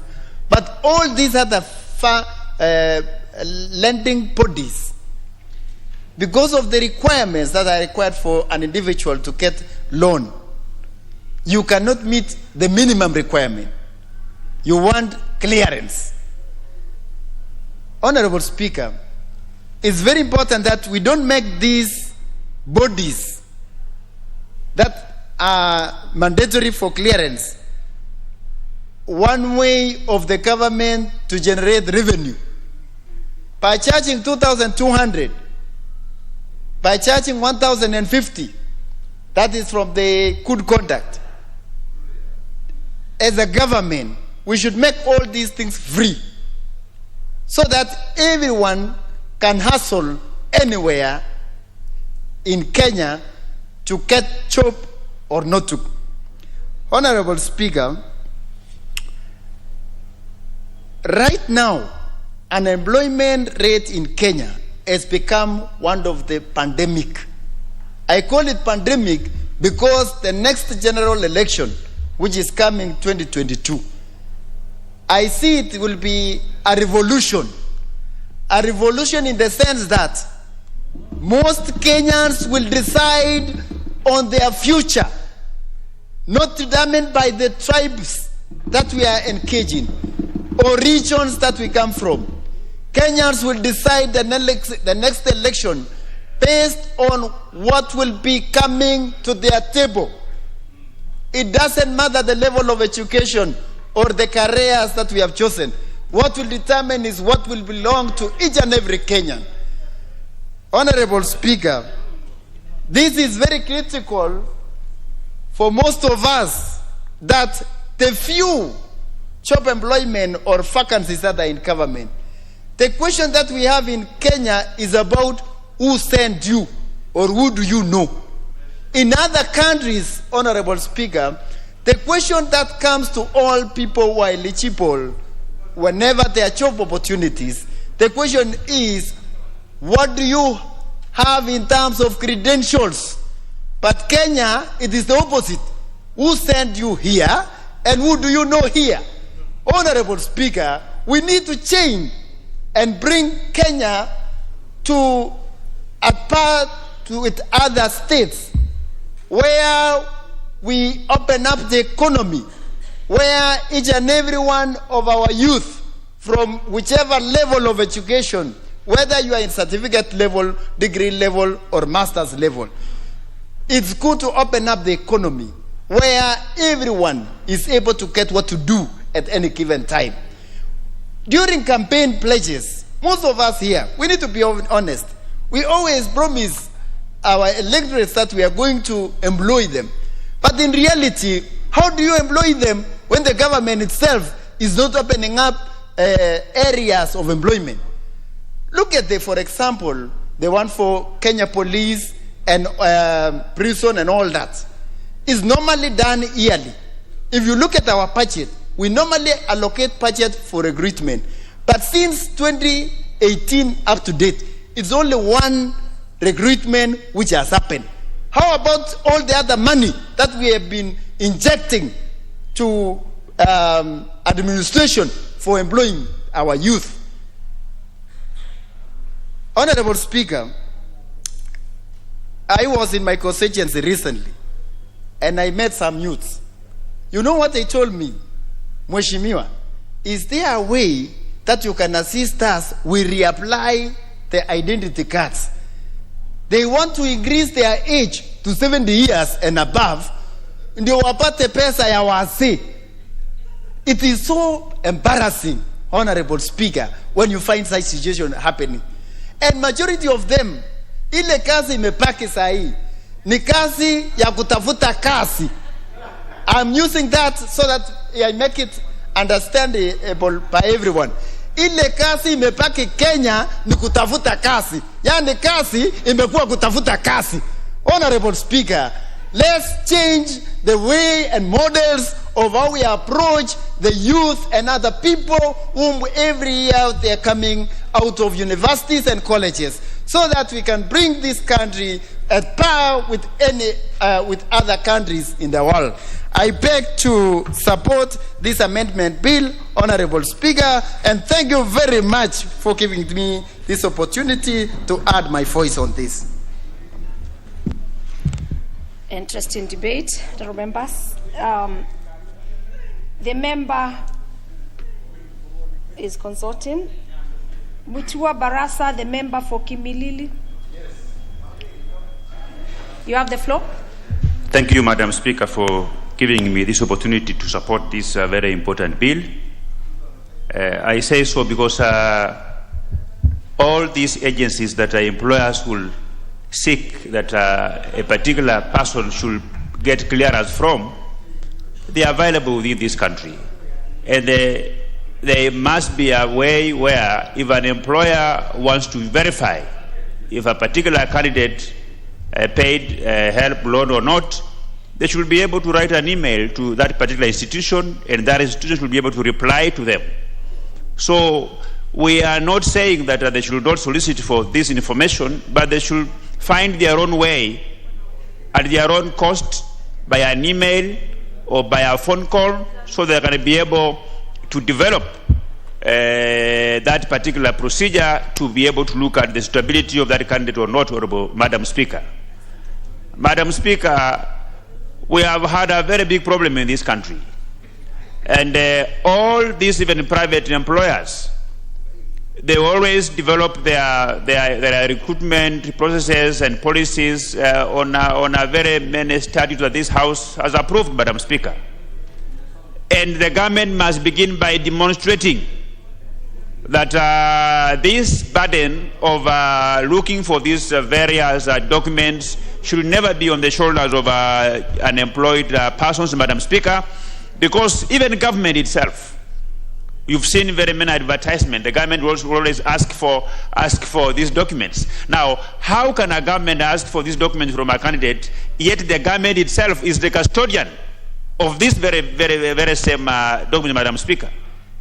It doesn't make sense for Public Service Commission to ask for various people who have applied for these positions, for CRB clearance, for Higher Education Loans Board clearance, for police clearance, yet the government of Kenya is the custodian of these documents. They should be able to access them without bothering the job seekers on how these documents are going to be produced, Madam Speaker. And even as we decry these very many issues that are happening in this country, Madam Speaker, I will want to sharply differ with what the leader of my majorities said at some point, that as Parliament, we should be able to pull in the same direction. We cannot pull in the same direction, Madam Speaker, because we represent the various different interests. And at times, we are forced to pull in different directions with the government because we are here to check on the excesses of government, Madam Speaker. So I support this bill. This is a very important bill. And even as we support this bill, Madam Speaker, I want this House to ensure that the very many legislation that this House has approved, those legislations must be followed. They must be implemented, Madam Speaker, because approving is one thing, implementing is the second thing, Madam Speaker. So with these very few remarks, I support, and I really want to thank the Honourable Member for bringing this bill in this House, and we will be able to improve it during the committee of the whole House. Thank you, Madam Speaker. Very well. Just for the members who are working in, members, we are on order number 10. That is Employment Amendment number 2, Bill, National Assembly Bill number 79 of 2019. Second reading for your preparation, because I can see we have a lot of interest from the members. Let me have the member for North Imenti, Honorable Dawood Rahim. Thank you, Madam Speaker. Madam Speaker, on the outset, I want to congratulate Honorable Kete on his employment bill. Madam Speaker, the rate of unemployment in this country, like the previous speakers have said, hovers in the range of over 50 to 60% of the youths. And Madam Speaker, what happens is when the youths want to go ask for a job or they apply for a job, there's so many bottlenecks which are put in their way, in the sense that they are asked for so many, like the good conduct certificate, credit reference bureau, and the other certificates, many other certificates. And complying with them, first of all, takes a lot of time. By the time you get the certificates, the time frame for application has already elapsed. And Madam Speaker, even the cost is too much. Madam Speaker, we need to see how we can manage this thing, in the sense that even though this bill is very, very good, we need even to see how that we need to create more jobs for the youth and everybody else, even for the women. Because, Madam Speaker, we need to have equal opportunities. Madam Speaker, there are cases where somebody applies for a job And there are so many applicants. Order. Honorable Katel, as much as you want to approach your colleague, the honorable member, please can you put on your masks? Yeah, let us protect each other. And as much you are consulting. Very well, carry on, honorable. Thank you, Madam Speaker.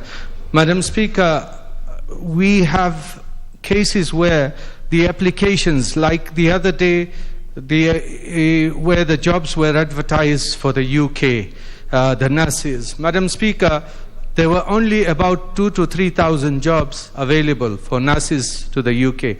But you would not imagine, Madam Speaker, we having more than 10 to 15 or 20,000 applicants for those jobs.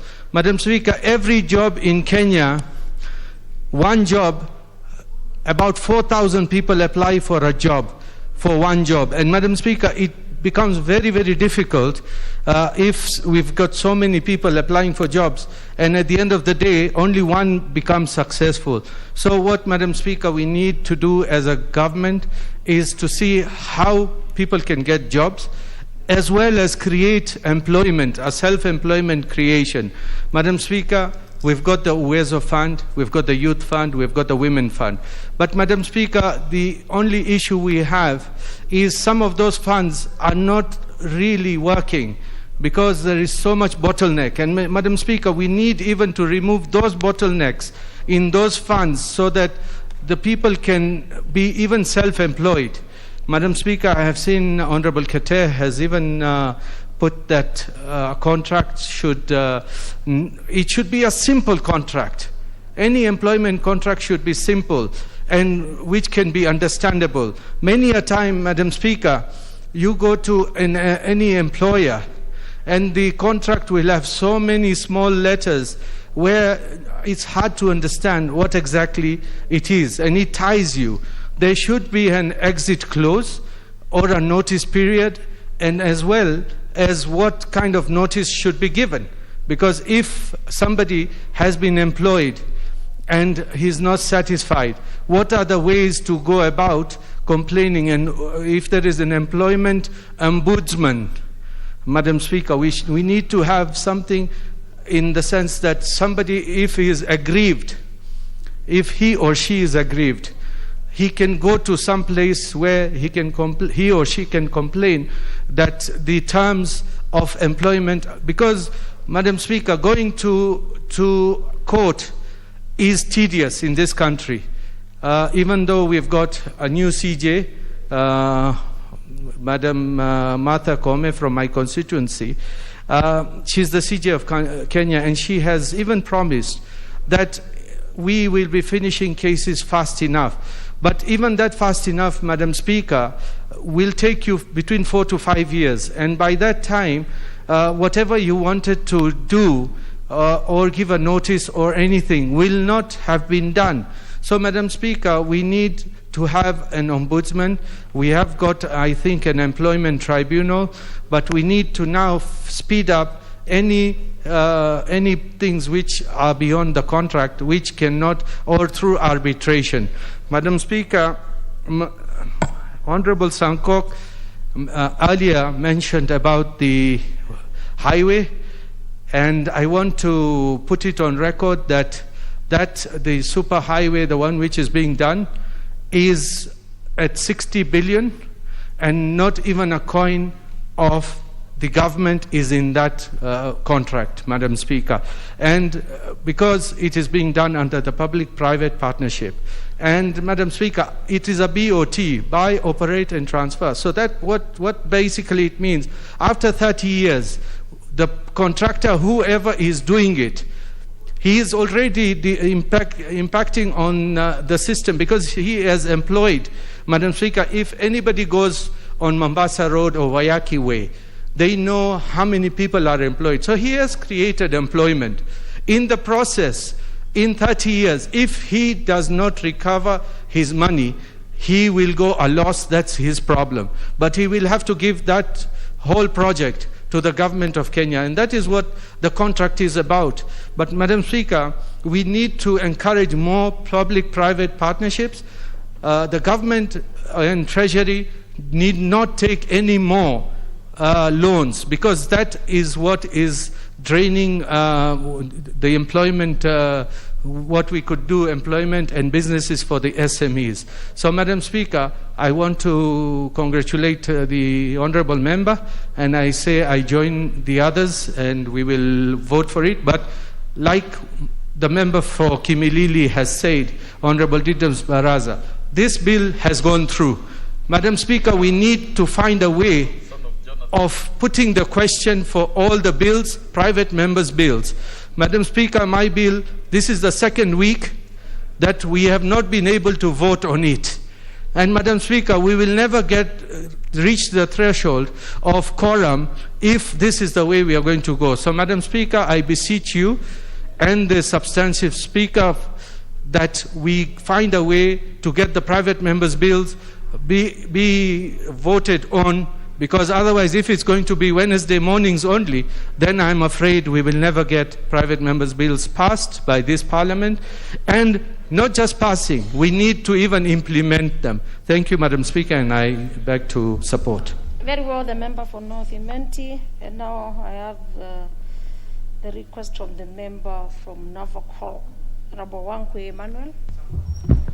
Thank you, Madam Speaker. Madam Speaker, on the onset, allow me to appreciate and really thank the Honourable nominated member, Honourable Gideon, that this bill is timely, is due, and is coming at a time when, Honourable Speaker, the issues that he is addressing would have been best addressed in the PBI.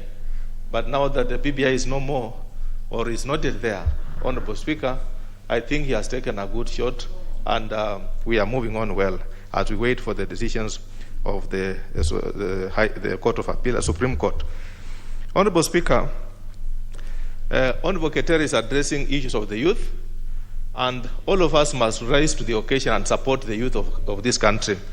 With that kind of population rising and the level of academic, Honourable Speaker, it calls that we must consider the youth as a population that is really needy. Let's not train our youth and then leave them on their own. We must check what is happening to them whenever they go to seek for employment. Honourable Speaker, there is the issue that Honourable Keter is addressing in this bill to do with the documentation. Whereas documentation is necessary and it supports, Honourable Speaker, in terms of selection and shortlisting, it should not curb members or parties to participate. Remember, Madam Speaker, the Constitution bars us from discriminating anybody. We must not discriminate our youth whenever they are seeking for employment on documentation which otherwise exists. Honourable Speaker, an error happening in a bureau, CRB for example, a youth used a language called Fuliza and borrowed some money because he wanted to date a girlfriend, for example, Honourable Speaker, which is something normal for that age. And then he is blacklisted because he has not paid. And it comes a time now, the youth, a very rightful, qualified youth, wants to get employed, and CRB is on his neck. Madam Speaker, is unfair, is unfortunate. He wants to get employed or he wants to get a girlfriend? Madam Speaker, social is part of the well-being of a human being. And to get a girlfriend is not illegal, it's something very normal. And even a girlfriend, Honourable Speaker, to travel and visit a boyfriend is very normal. At least she did not have fare, and she had to Fuliza and boarded a motorbike just to go and have a word with the boyfriend. Just carry on. Therefore, it's a good thing, and we must also entertain the social well-being of our youth. Therefore, Madam Speaker, what Honourable Keter is addressing is very pertinent. It's really life situation, which we must support the youth, so that this document, Madam Speaker, let the qualified candidate, not only the candidate to be examined. Once you are qualified, Honourable Speaker, they can reference those documents, Honourable Speaker. Why should we curb somebody whose knowledge in the university exists in his brain that he cannot now sit for interview? Therefore, it is something good that Honourable Keter is addressing, and let us support our youth. Whenever employment is called upon, let as many as possible apply, so that from there, once you are shortlisted, you can move in and be given the chance to serve wherever has been made available. Honourable Speaker, as I conclude, we need to really consider a creation of employment, especially through the kind of system that is the kind of education that we are offering to our youth. How are we offering employment to our youth? Is it just because they want to be employed in offices? Is it because we want to train them for them to be open in terms of looking for employment? Therefore, Honorable Speaker, whereas we are addressing this issue of discrimination, let us also consider, together with it, the kind of education we are giving to our youth. Let us encourage training in terms of TVETs, such that whereas you are training, you will not be going for formal employment. Instead, you will create employment for yourself. And as you do that, we bring on board, Honorable Speaker, the funding perspective, such that if these documents are open, you go to seek for funds from government organizations, is it WESO fund or whichever fund you want to get, let you make a proposal, you get the funds, and a youth can start his own enterprise and move on without being curbed just because he doesn't have where to show in terms of history. Madam Speaker, as I conclude, I want to thank Honorable Keter. He has already proposed one bill with us, which he has already ascended to, and call upon Honorable Speaker, people who will be awarded honors, Honorable Speaker, this year, let's award youth like Keter, Honorable Keter here, who are fighting for their colleague youth, so that these are the right examples of how the youth are supposed to defend themselves through their own youth in terms of the future. I thank you, Honorable Speaker, and I say I support this amendment. Very well. The member for Sirisia, the Honorable Koyi Waluke. The member representing the people of Sirisia. Give him the mic. Honorable member, you do not have a card. Oh, but your name is appearing here. Please, can you? Where is your card? Oh, you don't know where you're.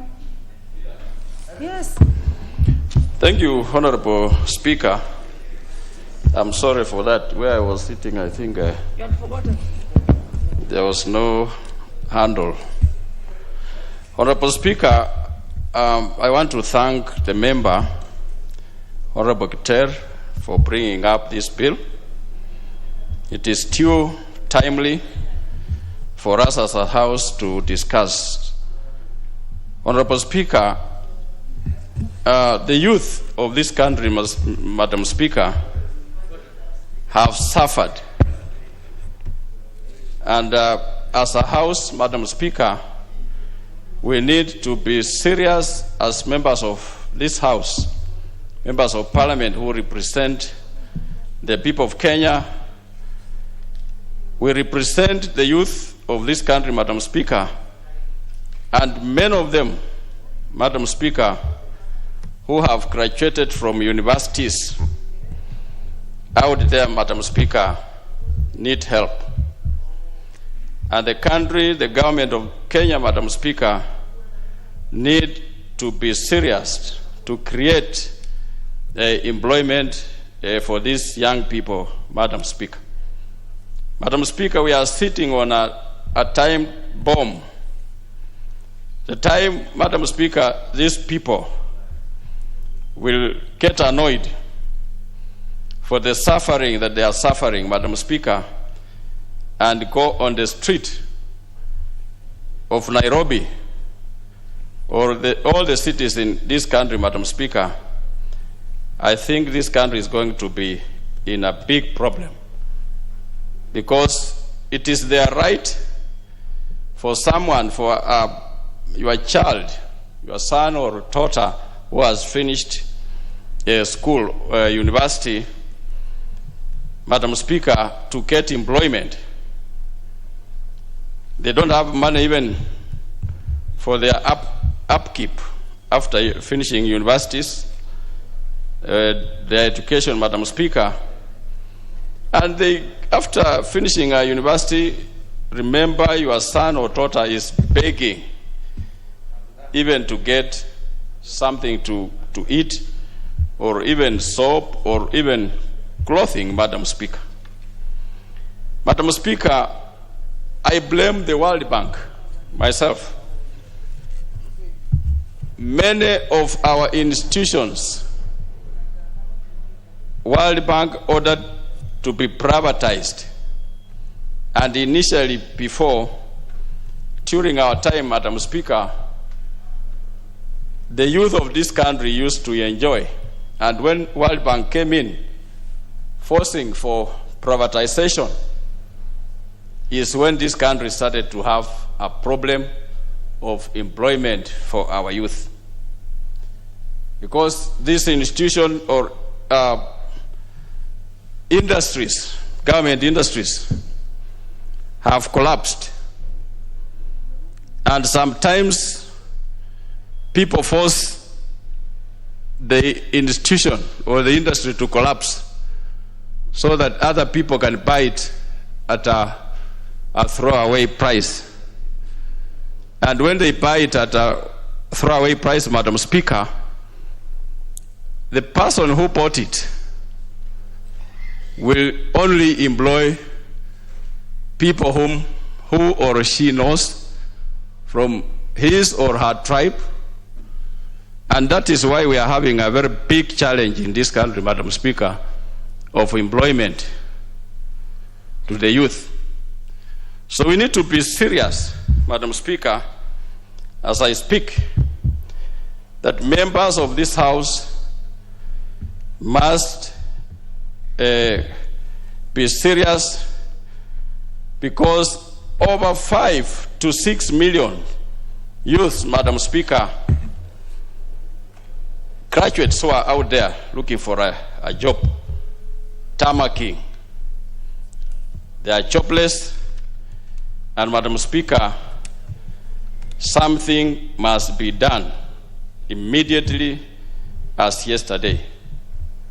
Otherwise, the way we are going, Madam Speaker, this country, even the leadership that is going to come in another 2-3 years. I've been seeing the Prime Minister talking about employment.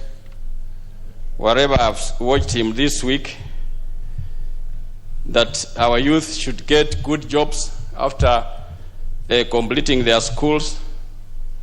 But there's no employment. Politicians talk.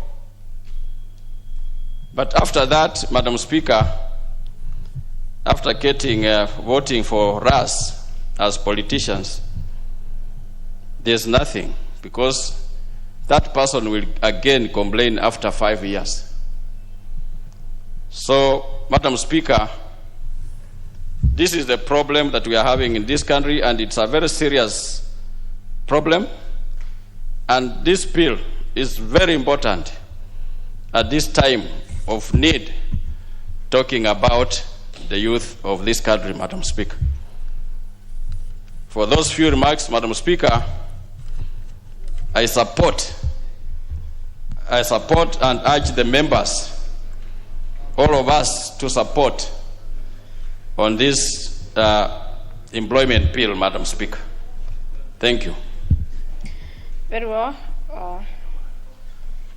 The member representing the people of Tigania West constituency, the Honorable Mutunga Kinuthia.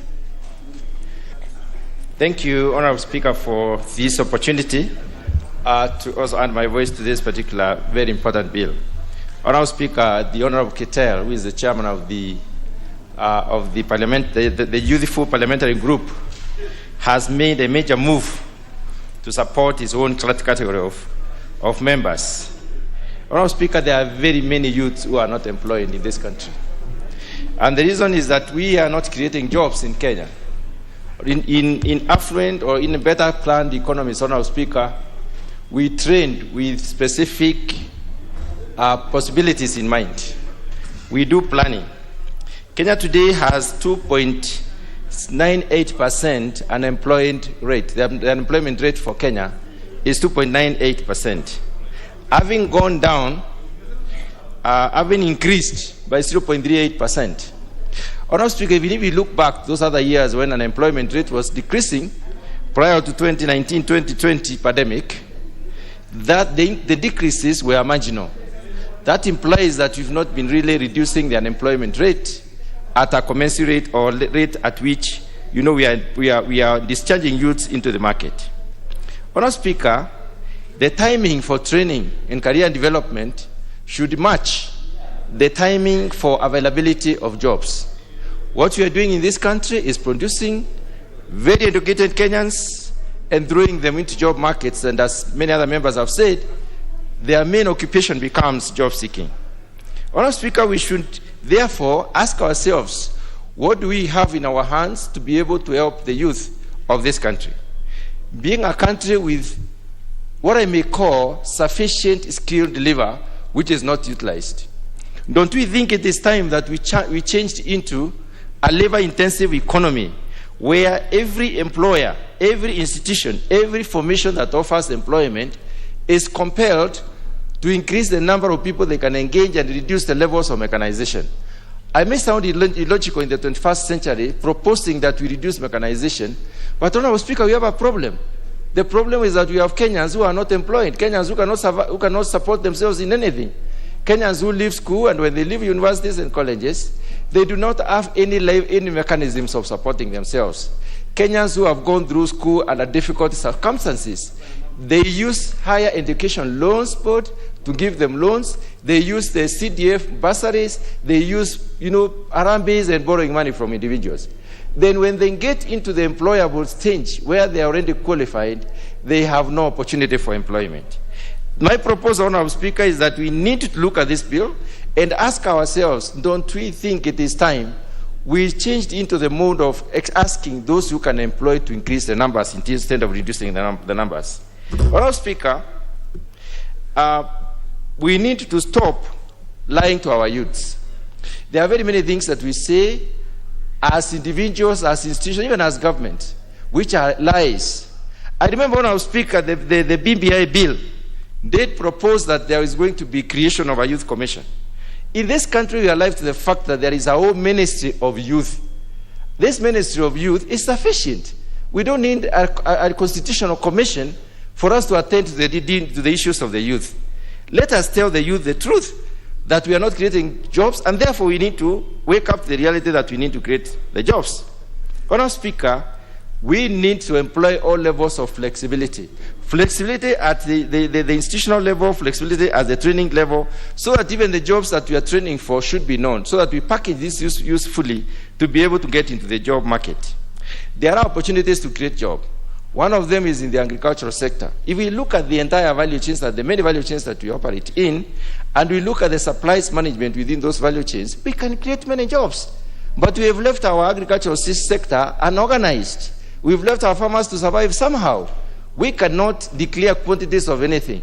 We have progressively lost our quota in the world market, in the Eastern African market. We have retrogressed in value addition, which are opportunities to create jobs. It is time to reorganize our agricultural sector so that we may be able to create jobs. When you look at the SMEs in this country, the best targeted the best targeted agencies for destruction are the SMEs. You hear that the Komba has gotten burnt down. You hear Mukuru Kwanjenga has also burnt down. You hear which business have been destroyed.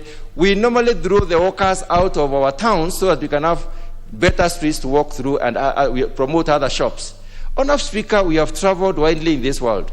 We know there are days that are set aside for the hawkers. Streets are closed. Hawkers are organized and they are led to sell their ware. Can't we do such simple things? Is that rocket science? Honourable Speaker, we may need to look at how can we do this issue. The other issue, Honourable Speaker, is the issue of recycling very old people in a situation where we have very many young people who can actually share. So many of them can share the salary of the old people who are supposed to be retired. If someone is retired, let them retire in peace. And these people who have retired, let's look at these individuals who have retired. These are people who have been there for a long time. Possibly they have even stolen from the government. They have invested, they have institutions, they have businesses, yet we give them jobs instead of giving the youth who are suffering. Why don't we have a policy that bars anybody who has retired, who has reached retirement age, from being given a job? Who says that somebody who is at 5 years old cannot head a board? What does somebody who is 70, 80 years old have that is so significantly different from a 35, 40-year-old person? We are making mistakes, yet we see what we are doing. We need to have to include in this bill that anybody who has retired is not qualified to be given a job. End of story. If they want jobs, let them go to the institutions of higher learning and teach at universities or go to research. That's why we need long-standing experience. Honorable Speaker, if we analyze the situation as it is right now, we have very qualified youth into the market. We discharge them into wastelessness. We are wasting these people. They become permanent job seekers. If they are just job seeking and they have nothing to help them, how do we consider ourselves to be a growing economy? Kenya is a young economy. A young economy should have more of young employed people than more of the old employed people. Honorable Speaker, as I summarize my support to this particular bill, let me look at one thing that is likely to happen in this particular country. Equity does not play when it comes to employment opportunities. When we come to recruitment of disciplined forces, it is the person who has the money who gets that particular position. And we know it. You mean you can't do such small, simple things? It is not possible that those who deserve really get it. Those who deserve do not get, those who have the money get it. So the rich only get these positions. How can we say that we are supporting our youth? Honorable Speaker, we are in a situation where we are clearly ourselves creating potential chaos, deliberately creating potential chaos, training young people who are energetic, giving them the knowledge and wasting them away. That is a potential chaotic situation. It is extremely dangerous because, Honorable Speaker, if you look at the level of destitution, people who are not knowledgeable can probably cope with destitution. People who are extremely knowledgeable will not. Even Kenyan youth are very good. We are creating a chaotic situation. We are likely to lead this country into a crisis, and we see it, and we are doing it deliberately. What is so difficult in having policies that will enable us to have the youth employed? We are creating a population of, an increasing population of dissatisfied and people who are suffering a lot of disaffection because we are relegating them to the dogs. We are sending them to waste when they are so young. How can we say we are nation building when the younger people can no longer engage in family life, we can no longer engage in development at young age? Honorable Speaker, we are making mistakes as a country. And it is time we thought of job creation. I think the bill we need right now is the bill for job creation in this country. We need a bill for job creation. We need to compel ourselves. If we have to go through the law, so be it. We compel ourselves to create jobs. We give people quotas. You create so many jobs if you have to invest in this particular country. So that, Honorable Speaker, we can be able to solve this particular problem. Otherwise, we shall get into a crisis, and this crisis will not be manageable. The reason why we have post-election violence is because there are youth. There are youth in this country who are unemployed, who are very poor in terms of livelihood, and therefore they are easily bought with very little money. Then they can engage in whatever is available. That is the crisis or violence. Why do we allow this to happen? Honorable Speaker, there was no need for BBI. What we needed is to create opportunities for Kenyans. And that's the balance we need, that's the direction we need to go. And unless we go that direction, Honorable Speaker, we are headed for crisis. I support.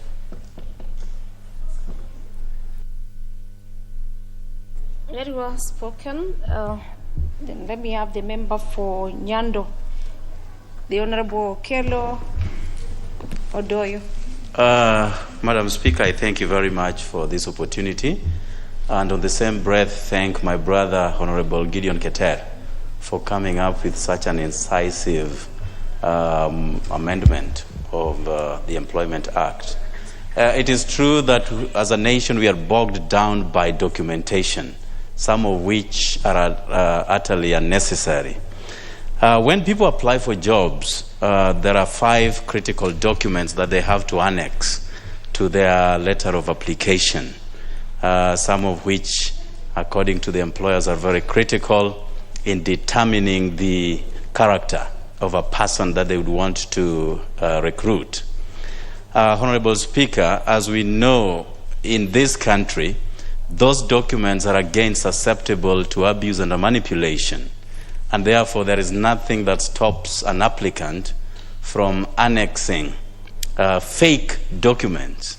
Because again, the employers have no wherewithal, they have no capacity to determine what is fake and what is genuine. So this is what should happen. If we still insist that these documents are so necessary, Let the employers berate Public Service Commission, ministries, because they have a latitude to employ a certain number of employees directly, or individual business holders or enterprises, to, on their own volition, write to those investigative authorities, so that those investigative authorities would hence reply that indeed we have perused all the files of so-and-so whom you intend to recruit for employment, and the file is clear. He has no criminal record. That is the direction that should be taken. If at all those documents are anything to go by, from where I stand, I've never been convinced that if somebody holds a clearance certificate from DCI or from the Credit Reference Bureau, or from Higher Education Loans Board, and those many others, that is a testament of purity. That is far from it. I mean, we have seen people with all sorts of clearance still turning out to be crooks and siphoning monies from their would-be employers or from their employers. So I am not convinced that these documents are helping in any way. On the same breath, Madam Speaker, at the moment we are grappling with unemployment, which is really a catastrophe. It is a time bomb anywhere in the world, but more specifically in this country. Our President, Uhuru Kenyatta, has so admitted that the country is losing 2 billion shillings to crooks in the name of corruption. Every day, every single day, this country is losing 2 billion shillings. And you know, where Uhuru Kenyatta sits, I have no authority to doubt that kind of statistic. And you can imagine how many youths or unemployed populace would get access to jobs as a result of 2 billion shillings. And it reminds me of this country called Singapore, when they were confronted with the biggest challenge of turning around their country when they left Malaysia and they became independent. And the first leader, Lee Kuan Yew, called his cabinet and said, what should we do in order that we turn around this country? They looked at certain proposals, carried out a comprehensive introspection, and all the things that they set to do, some of which included making it a digital hub for the entire world. The next one is making it the best financial custody. I mean, the best banks in the world are found in Singapore, and many of the people around the world, including crooks who are in the trade of siphoning money abroad, keep their monies in Singapore. Another thing that they looked at is how do we ensure that corruption does not form part and parcel of our day-to-day interactions and transactions. And they stopped that. Today, Singapore has one of the greatest GDPs in the world. It has over 26 people owning up to $30 billion in terms of businesses and wealth. It has over 26 people, over 3,000 people with over $30 million in their accounts. So that is a decision that only a government can make. Because a time comes when a nation also has to step back, reflect and retool, and ask themselves fundamental questions on the direction they would want to take as a country. That is what Singapore did. That can be done here, Honorable Madam Speaker. The admission from the President that we are losing so much money on a single day, monies that would have perpetuated our infrastructural development, would have expanded businesses, would have created enabling environments for businesses to thrive, is being lost to people who would just use it for their own selfish aggrandizements. Honorable Speaker, in a business course, you will be taught about economies of scale. And this is where the volumes that are driven would create issues such as the needs, would create more market, and therefore more money. And on this, I'm speaking specifically to what we have been confronted with as a nation lately, which is fuel prices. We understand that this government takes a lot of revenue from the fuel taxes. A liter of petrol, which currently goes for over 137 shillings, 70 shillings, more than half of that goes towards payment of taxes. If this government would be proactive enough by subsidizing fuel levy so that we buy this fuel at 90 shillings, because nothing stops us from buying it at 90 shillings, so that those who have so chosen to park their vehicles at home would come out to drive their vehicles to work. Fares that have so far since escalated would go down, and many people would now jump into matatus. Motorbikers who are in this trade would then, have it easier to carry out their businesses.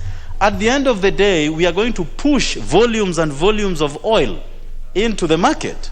And as a result, that is going to create many, many job opportunities to the deserving Kenyans. But here is a government that is thinking that if they hike the fuel prices, they are going to make much more money.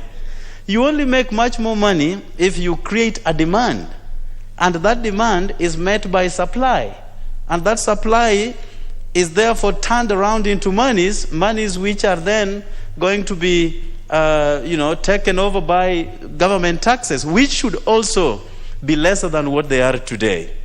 So as I conclude, Madam Speaker, how I wish that even as our committee in charge of finance is retreating to look at this issue in depth of fuel, which has denied many Kenyans a livelihood, that one of the biggest proposals that will be presented to the executive will be to do away with these punitive taxes that have put us into this mess. And for that, I thank you, Madam Speaker. The Honorable Chris Wamalwa, Member for Kiminini. Thank you very much, Madam. Wait for the mic, Honorable Member.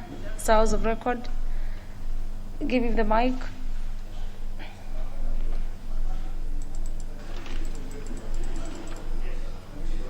Hello, Chris, you can move to the next machine.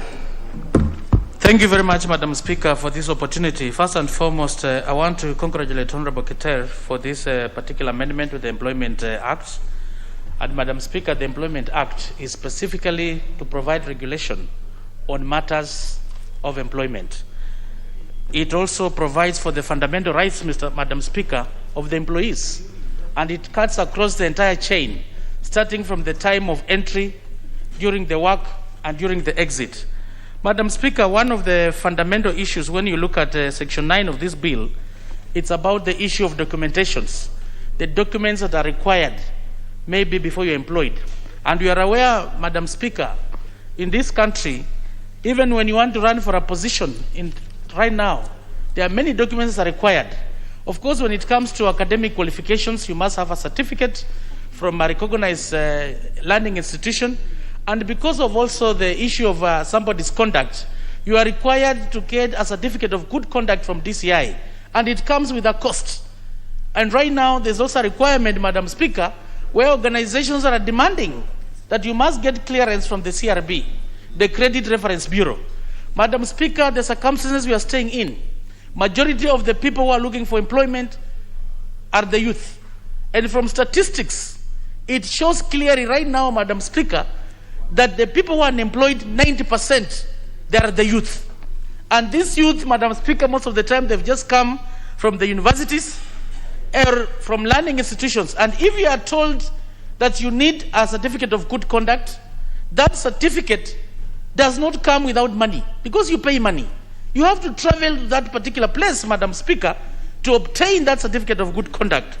Again, Madam Speaker, when you are told that you must submit a certificate from CRB, when you go to the Credit Reference Bureau, Madam Speaker, you don't get that certificate without pay, notwithstanding the cost of visiting those areas. and at times people demanding for other extra money for facilitation. This alone, Madam Speaker, it worsens. When you look at the youth, Madam Speaker, the majority of the people who are fulizering, this fulizer thing, if you are fulizered, Madam Speaker, your name has been taken to the Credit Reference Bureau. We are also finding students, Madam Speaker, recently when there was a proposal that if you are unable to pay your higher education loans board, that your name is taken to the Credit Reference Bureau. These are some of the practices that are worsening and bringing a lot of problems for the youth not to get jobs. So from this proposal, Madam Speaker, which we do support, that we are calling upon the prospective employers, please, to not demand all this. These things can be done at the probation period. Ordinarily, when you are given a job, you are given a probation period, Madam Speaker. And that particular time, an organization, that is the time they can do some due diligence. They can even be able to write to those institutions, whether it's DCI, whether it's the Credit Reference Bureau, and in case of any cost, the employer can pay, and they can even recover from employee salary. That will be the best way to go. But here, going to ask an interviewee who is not even assured of getting that job, Madam Speaker, to incur that cost, that please go and get the Credit Reference Bureau, go and get the certificate from the DCI, and whether you'll get that employment. So we are calling upon colleagues to support this. If this prospective employee has been given that job, then during the probation period, the employer has an opportunity to write to these authorities, the Credit Reference Bureau, the DCI, or even the universities, because you are aware people are coming up with the fake degrees. So at that time, we'll be able to minimize this cost, Madam Speaker. Because the youth, as we speak right now, they are the ones who are heavily disadvantaged, Madam Speaker. And if we do this, it will help in terms of reducing that cost when it comes to the issues of employment. And as we go by, Madam Speaker, we are aware we have a ministry that is specifically in charge of the services of the youth. I remember there was a bill when we was here, which I seconded, Honorable Sakaja, that we come up with a database. So these are some of the institutions which will be focusing in terms of bringing up issues that will help the youth to acquire employment. In this country, Madam Speaker, we are told the GDP growth now, Madam Speaker, has really reduced drastically. During Kibaki's time, the GDP coming from negative growth, it went up to almost 7%. And when you look at our vision 2030, Madam Speaker, it was thought that we'll go to a medium income country, whereby we'll have a sustainable more than 10% GDP growth. Unfortunately, it has not happened. And if we encourage many youth through such policies, Madam Speaker, to get employment, you will increase the number of the people who will be paying taxes. Because in this country, we look at the taxes which will help in running the operations of the country. And the biggest labor force we have are the youth. So the government should put measures in place, Madam Speaker, that will make things easier for the youth to get employed. And once they enter into the employment bracket, Madam Speaker, it will increase the amount of money that they'll be able to remit in terms of payee, taxation to KRA. So we'll not be having a shortfall, Madam Speaker, when it comes to raising revenue in this country that will run the operations of this country. So this is an important bill, Madam Speaker, particularly to the youth, and I call upon my colleagues to support it so that we can remove those mandatory documentations, which are too many, Madam Speaker, and to these youth who cannot even afford, Madam Speaker, at that particular time to acquire them. Otherwise, I thank you, Madam Speaker, and I support.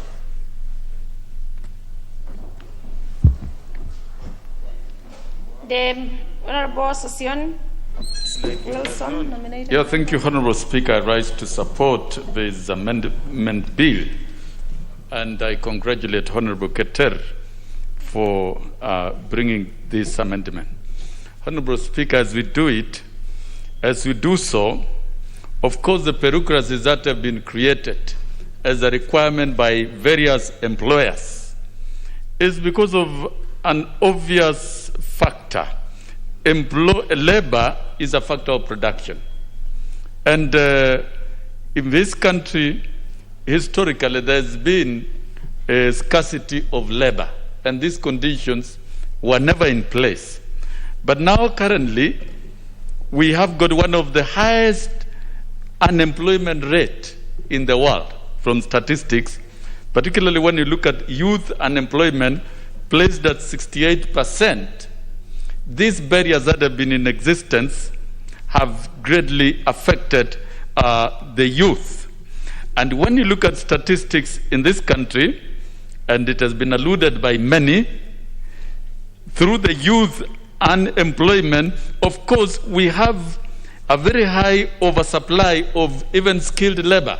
Honorable Speaker, it is not a surprise to get graduates in different fields doing very odd jobs, either of security or either of border, even with various qualifications from various universities.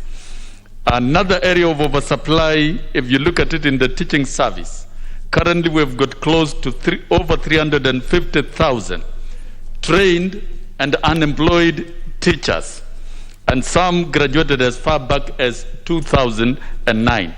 This, Honorable Speaker, is a phenomenon that we must deal with. Mr. Speaker, I would have expected the leader of majority not to delve into trivial politics, but to tell us what the government is doing in implementing Vision 2030 agenda. And Vision 2030 should be guided by a clear, simple, strategic plan to ensure that all youth are employed. And I think that should be the target, Honorable Speaker. If we look at various economies, we've talked about various economies, because, of course, making this amendment and removing barriers is not enough. It is good to look at the overall objective of ensuring that the youth of this country are employed. When you look at a country like Malaysia, if I look at statistics of 2007, in certain sectors of Malaysia, for example, Malaysia in terms of industrial revolution, in terms of service industry, and I'll refer to a service industry which Kenya can afford. And Malaysia benchmarked from Kenya in the 60s. And they went back and they've developed very specific, successive, 5-year strategic plans which must succeed. And in the area of tourism, in 2007, Malaysia would receive 23 million tourists against the population of that time of 22 million, meaning each citizen was receiving a tourist. And that really is a great income to that particular country.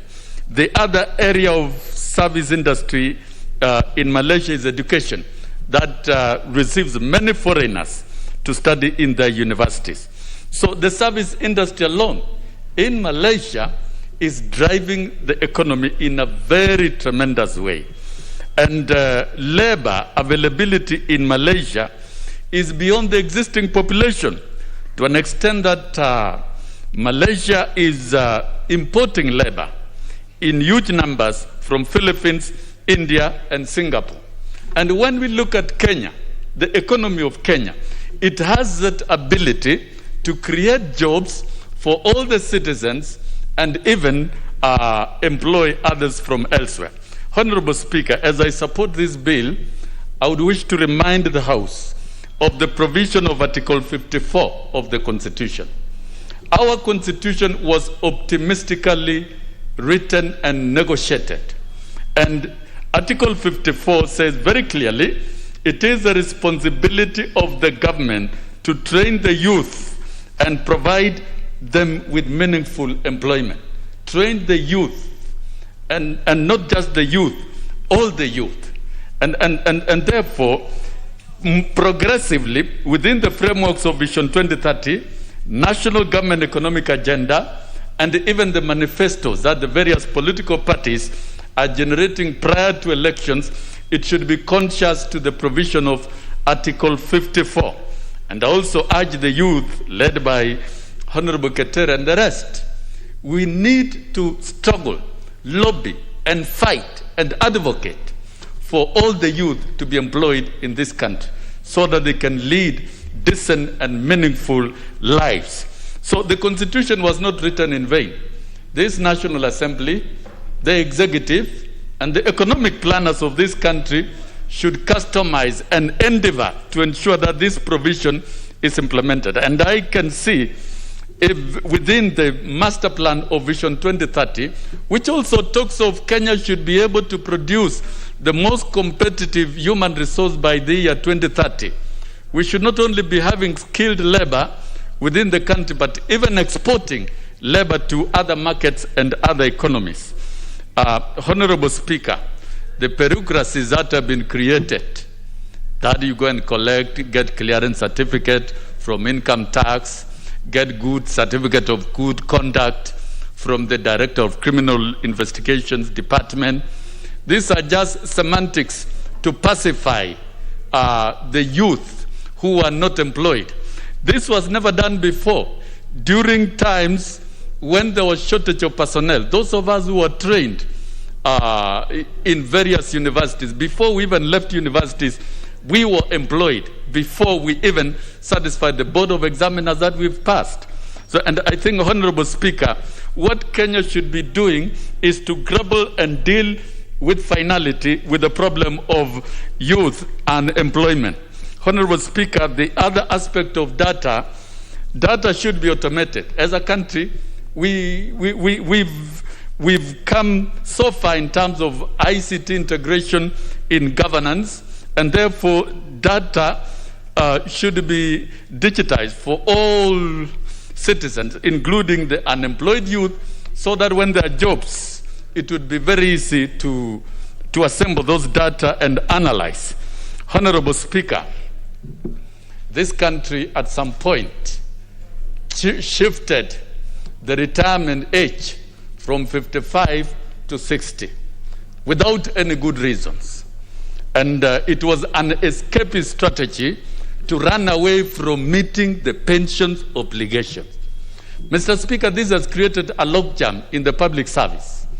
And I've quoted the teaching service. If we are having 350,000 trained and unemployed teachers, what rationale do we have as an economy to push the retirement age to 60? Honorable Speaker, there is need for government to review the retirement age in the public service and scale it down to 55, so that the youth who are trained and unemployed, I can imagine a teacher who graduated in 2009 and cannot be employed because of unavailability of space. And this unavailability of space is created by raising the retirement age. And not just raising the retirement age. There has been a practice in the public service that even those who attain retirement age are given contract extension. Mr. Speaker, this is an affront against the youth.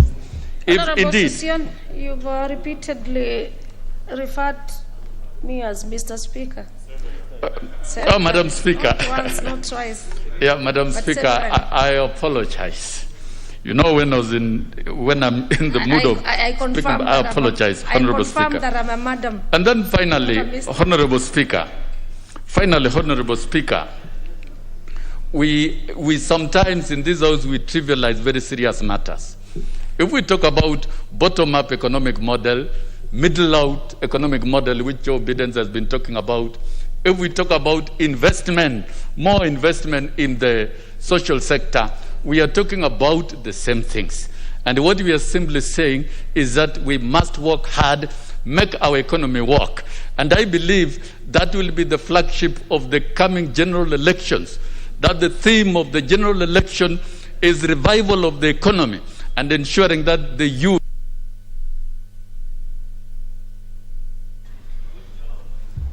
Then let me have the member for Juja constituency, the Honorable Koiburi George.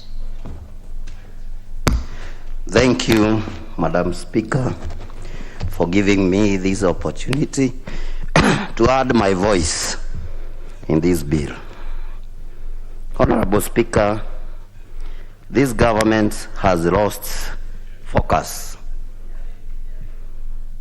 During campaign 2017, they promised Kenyans that they will make more jobs to our youth. Now they have spent over 4 years. Madam Speaker, I want to support Honorable Sankok by saying that this government has spent over 80 billion constructing a very wide road, whereas they can use the same money to empower our youth, our local Kenyans, like Mama Boga, Hustler Nation, those they have no jobs, and those have no capital to do their business. Honorable Speaker, I want to support the bill by saying, coming general election, we urge the government that they must bring job to our youth to enable them to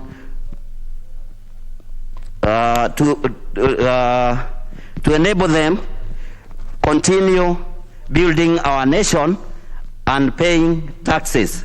Thank you, Honorable Speaker. Is considering the other members. Honour members, I have 19 requests from members who are wishing to speak to the same, and some have not even carried the card that they expressed the interest to speak. Dr. Nyikal, you had requested to speak. Dr. Nyikal, just give him the mic. Otherwise, you can use the dispatch. Yes, okay. There you go.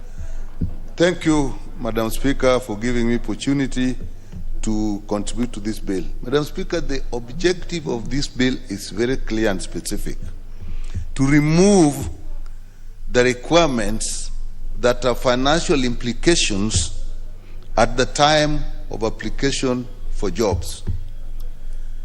Madam Speaker, what that means, we have put many requirements, and although these requirements are in line with our Constitution, particularly Chapter 6, they have become an hindrance and actually a roadblock to people who are applying for jobs.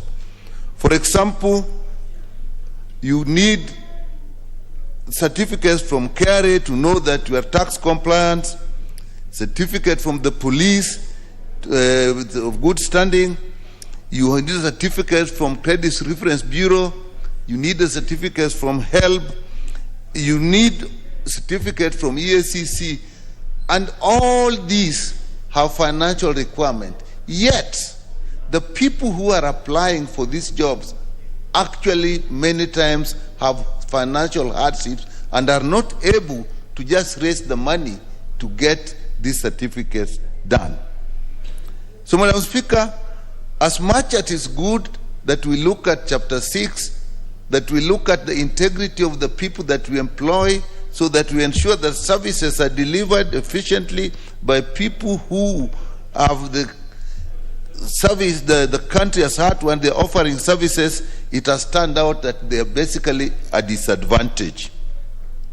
And particularly to the youth, whenever you have an application for jobs, you are amazed at the number of people who are going for for small jobs that have been advertised. And when we then bring these further roadblocks, it's not fair. I think that is what this bill is about. Although we cannot rule out completely or ignore completely the requirements of Chapter 6, this bill actually does provide that at the time that you are actually offering the jobs or getting into contract, then you can ask, could that make sense? At that time, you are more likely to get the job, you can get access, and it can go to the extent that actually you have been employed. Then the confirmation. And it does provide also that should it be found that you have issues that have been raised, you can be removed from that job. So I think The bill has been very well thought out. It addresses a specific problem, and it also gives a way out so that we balance between the need to observe the issues of integrity without blocking people from applying for jobs. And I think that is all it is. Madam Speaker, it also brings out one issue. When we are implementing laws and policies, it is important to look at the impact of these policies on the people, particularly the common people that they're supposed to serve. Many times they look good, many times they look progressive, but at the time of application, they actually become a great disservice. I'll give you another example in the education sector, in higher education. We moved in a policy because of COVID, where we have virtual learning. What it has brought is a requirement for laptops and smartphones as an absolute requirement for a student to get into university. Yet, when we are sending out the fee structure, this is not out. So many students actually get shocked when they get to the university and they're finding learning is virtual, and yet they cannot participate. So it's always important that when we are doing policies, laws, and things and implementing them, we must look at the implication. To me, that is the greatest message that is coming out of this bill. However, the real issue with employment is the issue that we have to create jobs. The issues that we were looking at, like getting the youth council, like getting tax relief that were in the BBI, I think are extremely important. Whatever party we belong to, whatever political line we are in, I think we must agree. Whatever we call these things, we can call them anything, bottoms up and so on. But the thing is, do we create jobs for our youth? And BBI, people say that, oh, BBI is no more. It is not the term that is important, it is the content. What is it that it was describing? And to me, whatever happens, we must go back and look at the contents of all these ideas we have and implement them without bogging people down with the political jargon that we go into. I think job creation is the big thing. We must look at it.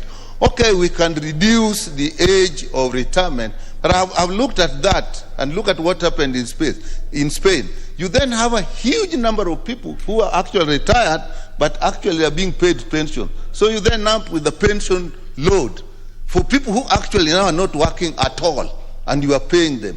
So I think it is much greater than the simple things. We have to go back in our economy, in our politics, and find the best way of creating jobs.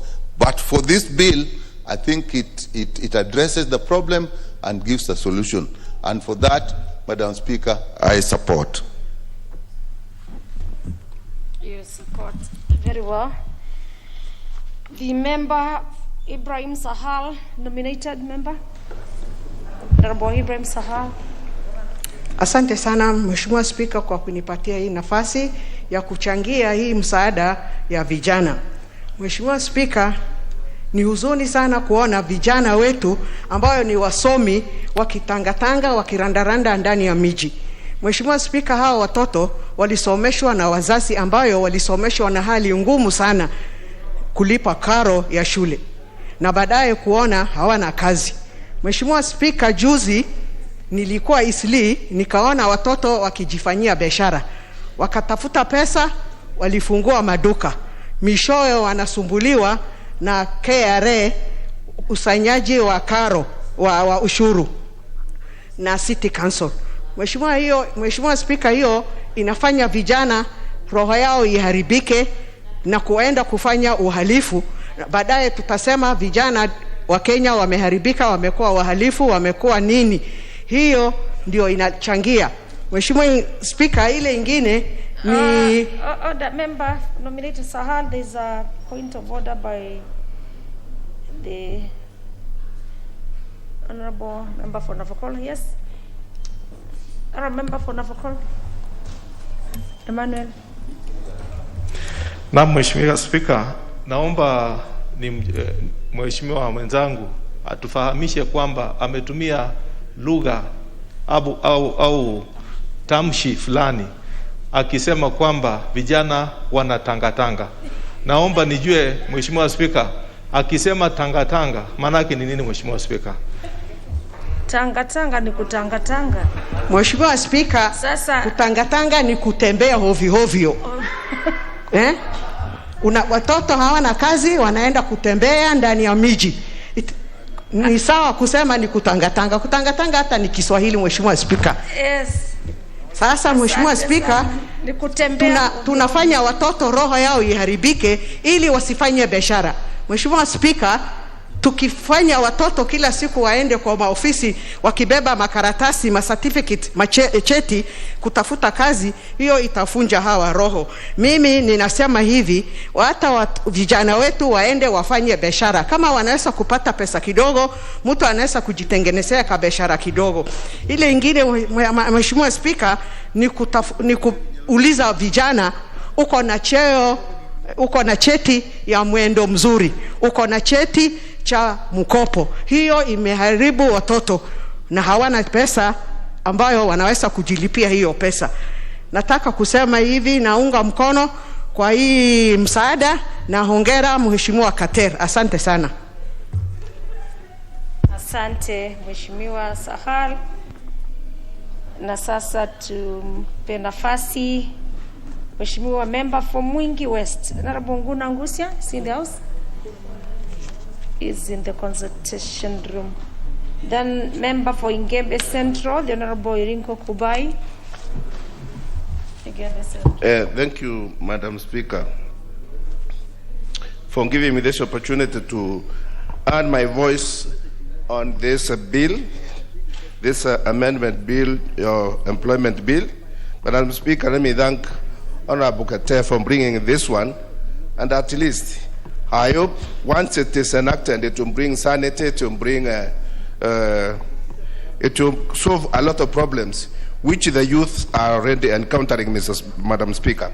Madam Speaker, over half of the population of this country is made up of the youth, and I think 3/4 of the same youth are unemployed, Madam Speaker.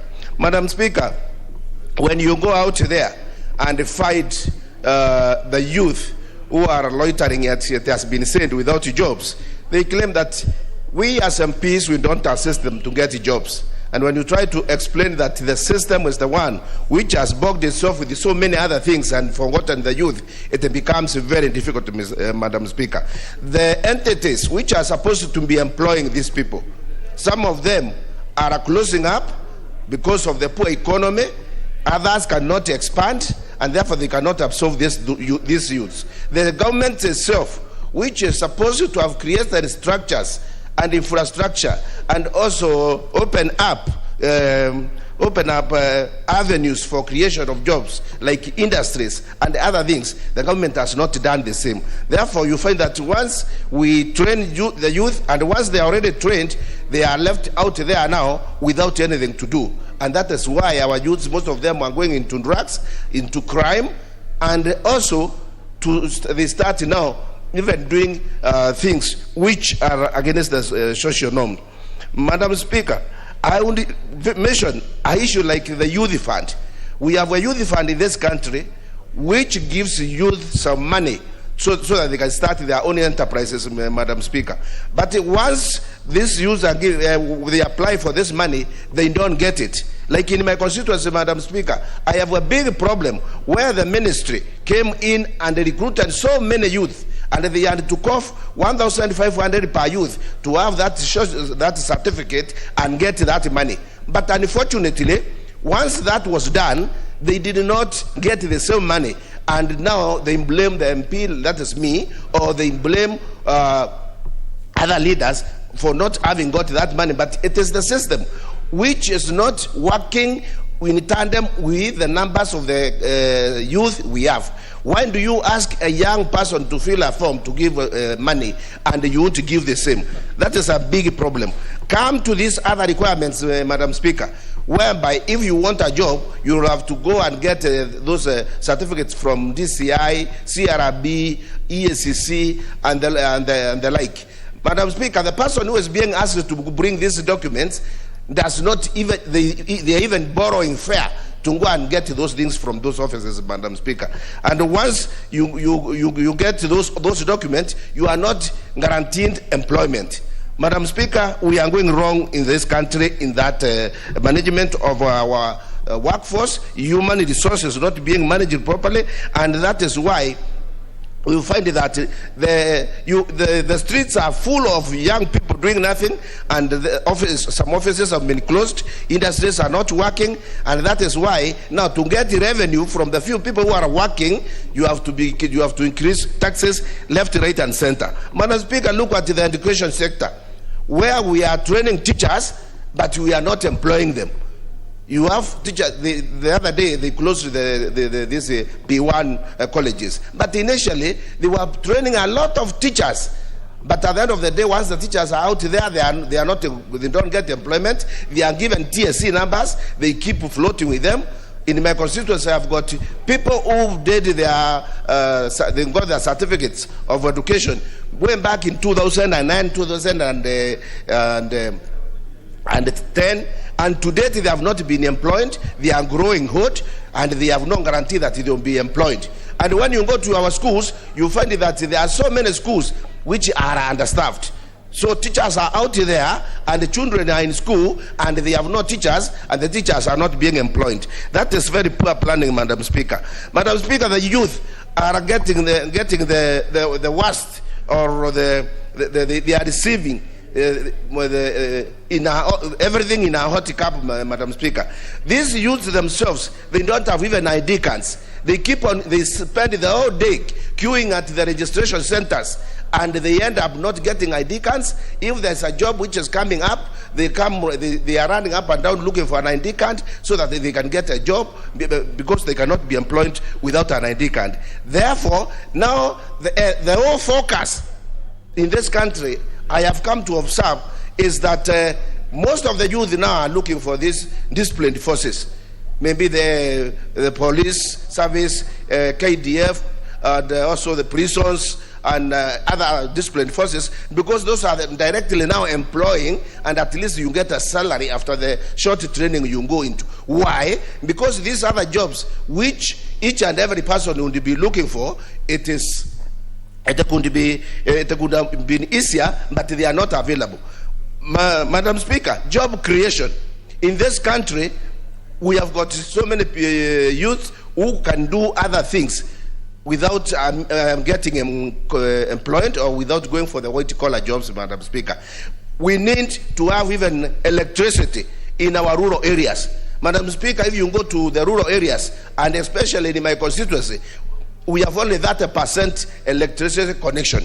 And therefore, even if a certain young person wants to open a barber shop or a salon so that you can do hairdressing, or maybe a car wash, you cannot, because there's no power, and these people can do it. But once you go and ask for Rural Electrification Authority to give you a line from point A to B, it takes 3 to 4 years.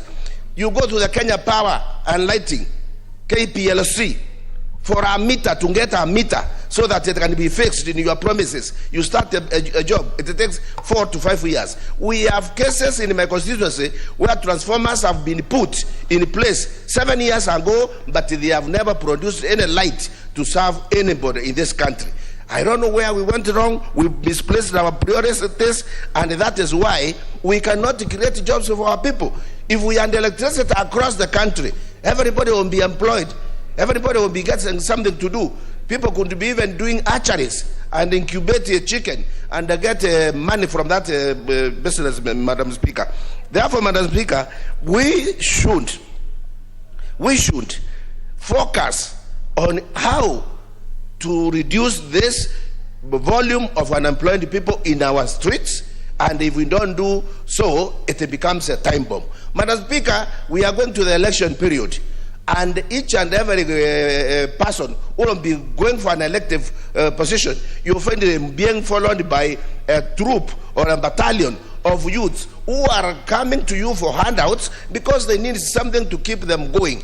And therefore, in the process, when now we have these shares of youth following politicians, that is where hooliganism starts. That is where we get problems like even arson, vandalism, and political violence. These are created because everybody is craving these politicians to have these little handouts because they have nothing else to do. But if we had these youths, if they had their own jobs, if they had their work, they had work to do, they should not be running about going into politics or even going to follow politicians. They could be concentrating in their jobs. Madam Speaker, we need to support the Technical Training Institute. The technical training institutes are there which will train people for vocational training, those people who can do their own work without going to look for jobs in parastatus or other places. And more so they should also be able to sustain their lives without going to other people. Therefore, Madam Speaker, because I can see my time is gone, I really support this bill, and I know it will go a long way in solving this serious problem. Thank you, Madam Speaker. Very well. Members, as I said earlier, that I have 17 now, actually 20 requests from members who want to contribute. Others have been here very early in the morning, and we must follow our list religiously. But maybe for your information, those who may not be able to wait, even as we adjourn the House at 1 p.m., the same bill will have a balance of around 30 to 35 minutes, and that is in the event that, according to our own standing order, no one would want to call upon a closure of debate. So the member for Murua Dikiri, you are the next on the list, Honorable Kipi again. Thank you, Madam Speaker, for letting me also have an opportunity to make a contribution to this particular amendment made by Mheshimiwa Keter. And I would wish to thank him for actually thinking of those young Kenyans who are struggling down there to get themselves some opportunities in life. Madam Speaker, as this amendment comes to the floor of the House, we are all hoping that all of us will support it, because the youths that are languishing down there, the youths that are struggling to make ends meet, come from our constituencies. And these are people who we need to work day and night to ensure that they also attain the opportunities in life. Madam Speaker, it is an absurdity that we come from a country, or we live in a country, where the government finds pleasure in taxing each and every opportunity they see fit to tax. Madam Speaker, it is all these demands that we are making on our youths, and especially those who are looking for employments, are payments towards government agencies. Madam Speaker, when we ask our youths to pay 1,000 or 2,000 shillings to get a clearance certificate from EACC, a government-funded agency, Madam Speaker, that is a very clear indication that our government is failing in catering for its citizens.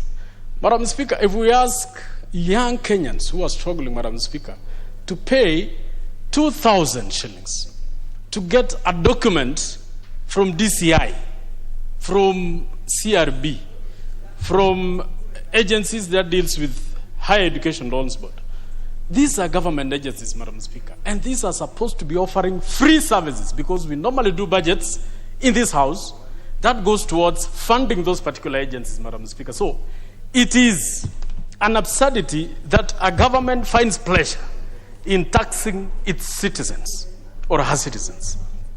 Madam Speaker, when you siphon money from even students, from students who just finished colleges lately, Madam Speaker, in the name of trying to get documents from them or trying to ask them to pay for certain services in the government, Madam Speaker, these are people who have got no money. These are people who have not been employed. I would wish, Madam Speaker, even this amendment would have gone further to state that it is only those who will be going for repeat jobs or somebody who is reapplying for another job that could be asked to produce these particular documents. But for new people who are going to be employed, Madam Speaker, why should we demand a lot from them? You ask them about KRA. You ask them about EACC to prove whether they are criminals. There are so many criminals in this country, Madam Speaker, who are employed. And we are not even asking for anything. And the law or the Constitution is clear that you cannot be victimized until you're proven guilty, Madam Speaker. We have so many criminals, Madam Speaker, who are employed by this government and earning millions of money, and yet we are not asking for these documents. Why should we ask for these documents from youths, young people who are struggling to make ends meet? Madam Speaker, the question of when I look at the demands that we make here, Madam Speaker, even the procedure of attaining these particular documents is so stressing. You find somebody going for these documents and you're wasting a lot of time, queuing, waiting for these documents to mature. Madam Speaker, until even in some cases, the opportunities these youths who are applying would have elapsed by the time they receive these documents. Madam Speaker, the corruption that is thriving in those particular departments where these people are attaining those documents or acquiring the documents, Madam Speaker, is so high. You have to pay a lot of money just even to find your way into those particular agencies. Madam Speaker, the most appalling is the question of CRB. Madam Speaker, currently, if you look at the debts Kenyans have, especially on Fuliza, Madam Speaker, I think it goes up to billions. And it is only maybe 200 shillings, 300 shillings, 500 shillings. It is so absurd that most of these loan giving or loan lending entities forward names of people who have failed to pay only 200 shillings. These students who are looking for employment, Madam Speaker, they Fuliza for food. They Fuliza for small things, for even pens. Madam Speaker, and then their names remain in CRB until when they were to be employed to get an employment that will earn them a lot of money. We deny them those opportunities. Madam Speaker, I think it is high time we look also at the procedures and the methods these people forward names to CRB. Why are we actually criminalizing our people just because of Fulizering only 50 shillings or 200 shillings, Madam Speaker? There are people who have loans. Even this country owes many other countries like China trillions of money. And we have never put Kenya in CRB or international CRB. Madam Speaker, why are we criminalizing our people who've just borrowed some small money? Because they could not pay, because they do not have employment. We were thinking that when you employ somebody is when that person can be able now to pay for whatever loan she has or he has with any entity. Madam Speaker, the question of help, and which has been coming up and on and off. I remember Mheshimiwa Kangata, who is now the senator, had brought a bill in this, an amendment in this House, Madam Speaker, which was meant to change the engagement of the help with the students. Madam Speaker, and I would wish to ask Mheshimiwa Keter to go further, especially on this question of help. Madam Speaker, I'm no longer a youth. I would have wished to bring that particular amendment here. But I'm asking Keter and his youthful members to bring an amendment to this House, Madam Speaker, so that all the students who owe this country money in form of higher education loan board should not have any interest. We should have actually zero interest on help. We were paying this help to assist the students get the education. We were not giving them money to do business. We were not lending them money to run up and down. We were lending them money to acquire education. Education in this country should be free. And if we make it as a loan, then let's make all those students who've borrowed the help interest free. And we should wait until when they get employed is when they will start paying that money, and not with a single cent in interest. Madam Speaker, I'm requesting Keter to do that. You're still a youth. Save those youths outside there. Madam Speaker, how much money do we owe, or how much money goes to corruption in this country? how much money goes to wastage in the government departments in this country. If you accumulate the total amount of money that is stolen in this country, either through in ministries and money that is wasted in every ministry, Madam Speaker, it will pay all the higher education loans that students and those people who have finished schools owe this government. It cannot go beyond 12 billion. And yet every year, over 50 billion is stolen in this country. Over 50 billion goes to waste in this country. Madam Speaker, I think the country needs to find a way of getting money, not through taxing students, taxing youths. We should make it free. Madam Speaker, I also wanted to request Mheshimiwa Sankok to ensure that education is made free for all people with disabilities, from primary, secondary, university. Why should we tax them? These are people living with disabilities. These are people who cannot run up and down like we do. Madam Speaker, when you hear a person with disability being asked to produce a document to prove whether he or she has paid higher education loan board, whether that person is not listed in CRB, you wonder how is this country saving itself from that shame. Madam Speaker, lastly, I would wish to say, even when this country is grappling with higher cost of fuel, you know, some of us, the country sometimes look for money through unscrupulous means.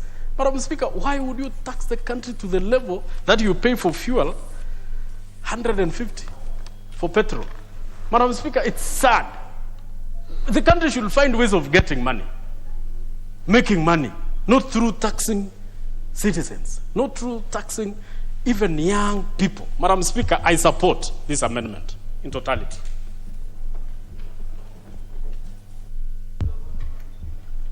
A point of order. The member has already finished his contribution. But yes, so unless it's something that is not procedural, the member has already finished his contribution. Yes, the member, let me hear you. But the member give the member for Mula. Madam Speaker, whatever that is being discussed here actually cuts across all constituencies. And as you said, members have been here since morning. I would request, I know it could have come at the beginning of the motion, debate, but I would request if members could be considerate, even if you take 3 minutes to deliver your message, then we have opportunity for each one of us at least to speak for our people, kindly. So I'm requesting the members who have been here since morning, be considerate if you're given an opportunity. Madam Speaker, I know it could have come at the beginning of the debate, but I'm just making that request, kindly. Yes, no, you're answering yourself. You're answering yourself that limitation of debate, because all the members have 10 minutes. And the member, I'm sure he was trying to raise on a point of order to see whether we can reduce the time. Though he has already replied himself that the same would have been asked at the start of the debate. But however, members, as I said, now that we have 15 requests, it's good to be considerate. That is, if you wish to, but because I have 15 requests. And Honorable Keter, the member for Hemur Degree, you have a right to defend your people. Yes, not Honorable Keter. Amendments, you can still bring amendments in the House. You represent the youth, you represent people with disability, so you can still bring an amendment. Very well, thank you. The member for Mogosho, you have the floor. Thank you, Madam Speaker. I rise to support this motion, this amendment, and congratulate Honorable Keter for timely bringing this amendment to the House. Speaking the truth, the youth is under siege. We have so many youth currently with no jobs. Most of them have finished high school and universities, and currently they are not seeing job openings. And when the employers start putting many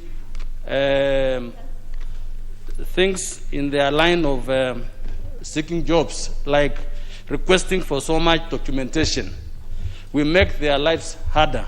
Already their lives are harder because they don't have any employment or any substance. And therefore, this particular amendment has come at the right time, so that this kind of demanding excessive documentation from the youth should be done away with. This idea of asking clearance from KRA, DCI, ESCC, CRB, and HELP should actually be done away for the youth. And even the idea that we ask them to pay interest from some of the loans which they receive from various agencies. This also should be considered. I agree with the honorable, the honorable member from Morwa Digir, that we should actually take it seriously, that we should make the youth, because we are not giving them employment as of now, we should not burden them further by asking them to pay interest rates. Therefore, when we have these agencies like WESO Fund, Youth Fund, Women Enterprise Fund, this is where we actually need also to make things easier for them. These particular three agencies is a way of empowering the youth to acquire, to make their businesses to grow and to have a way of life. And therefore, we should actually be increasing money to these particular agencies. WESO Fund has a very little pool of money which is accessible to the youth. But the Youth Fund, which has a bigger vote, should actually be made accessible in every constituency.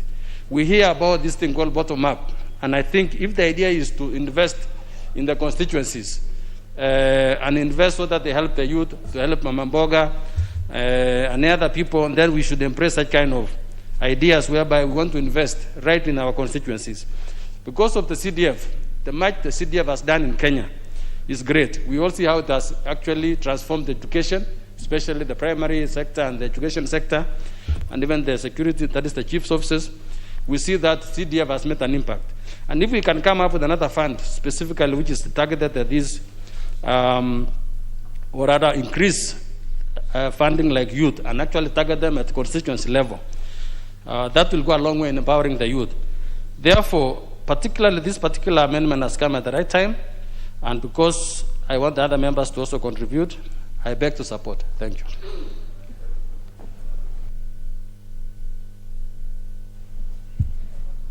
A point of order. Point of order, member for Gilgil. Honorable Magari. Thank you, Madam Speaker. I know we have been waiting to contribute to this very important bill, but noting that it may not come to the order paper any other time, I rise up on standing order number 95, noting that there is concurrence on debate, to ask the mover to reply.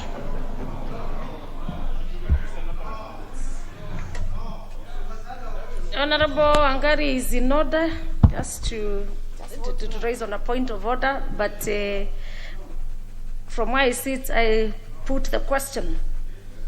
Members, for the mover to be called upon to reply, will as many as of this opinion say aye? Aye. And as many as of a contrary opinion say nay? Nay. The nays have it. So we continue. The member for Kabuchai, Honorable Majimbo Kalasinga. Thank you very much, Madam Speaker. Madam Speaker, the major reason why this bill is with us, and why I thank it for much, is that it's addressing the roadblocks at the initial stages of employment of these youths. And 4 serious roadblocks, Madam Speaker. 1, experience. Madam Speaker, experience is one serious roadblock to our fresh graduates from universities and colleges. If it were even possible, Madam Speaker, we would have made all tertiary years, one is in college, or the age, if it's 4 years in the university, to be called years of experience. If it's 3 years in a medical college, be given 3 years of experience. To start with, Madam Speaker.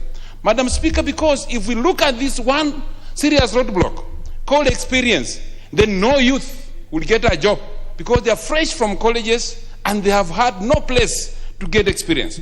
Secondly, Madam Speaker, this idea of CRB. Madam Speaker, CRB is serious and is affecting majority of our young trained graduates who are supposed to join the job market. 1, Madam Speaker, even if this student or this somebody who's looking for a job gets money to clear the money.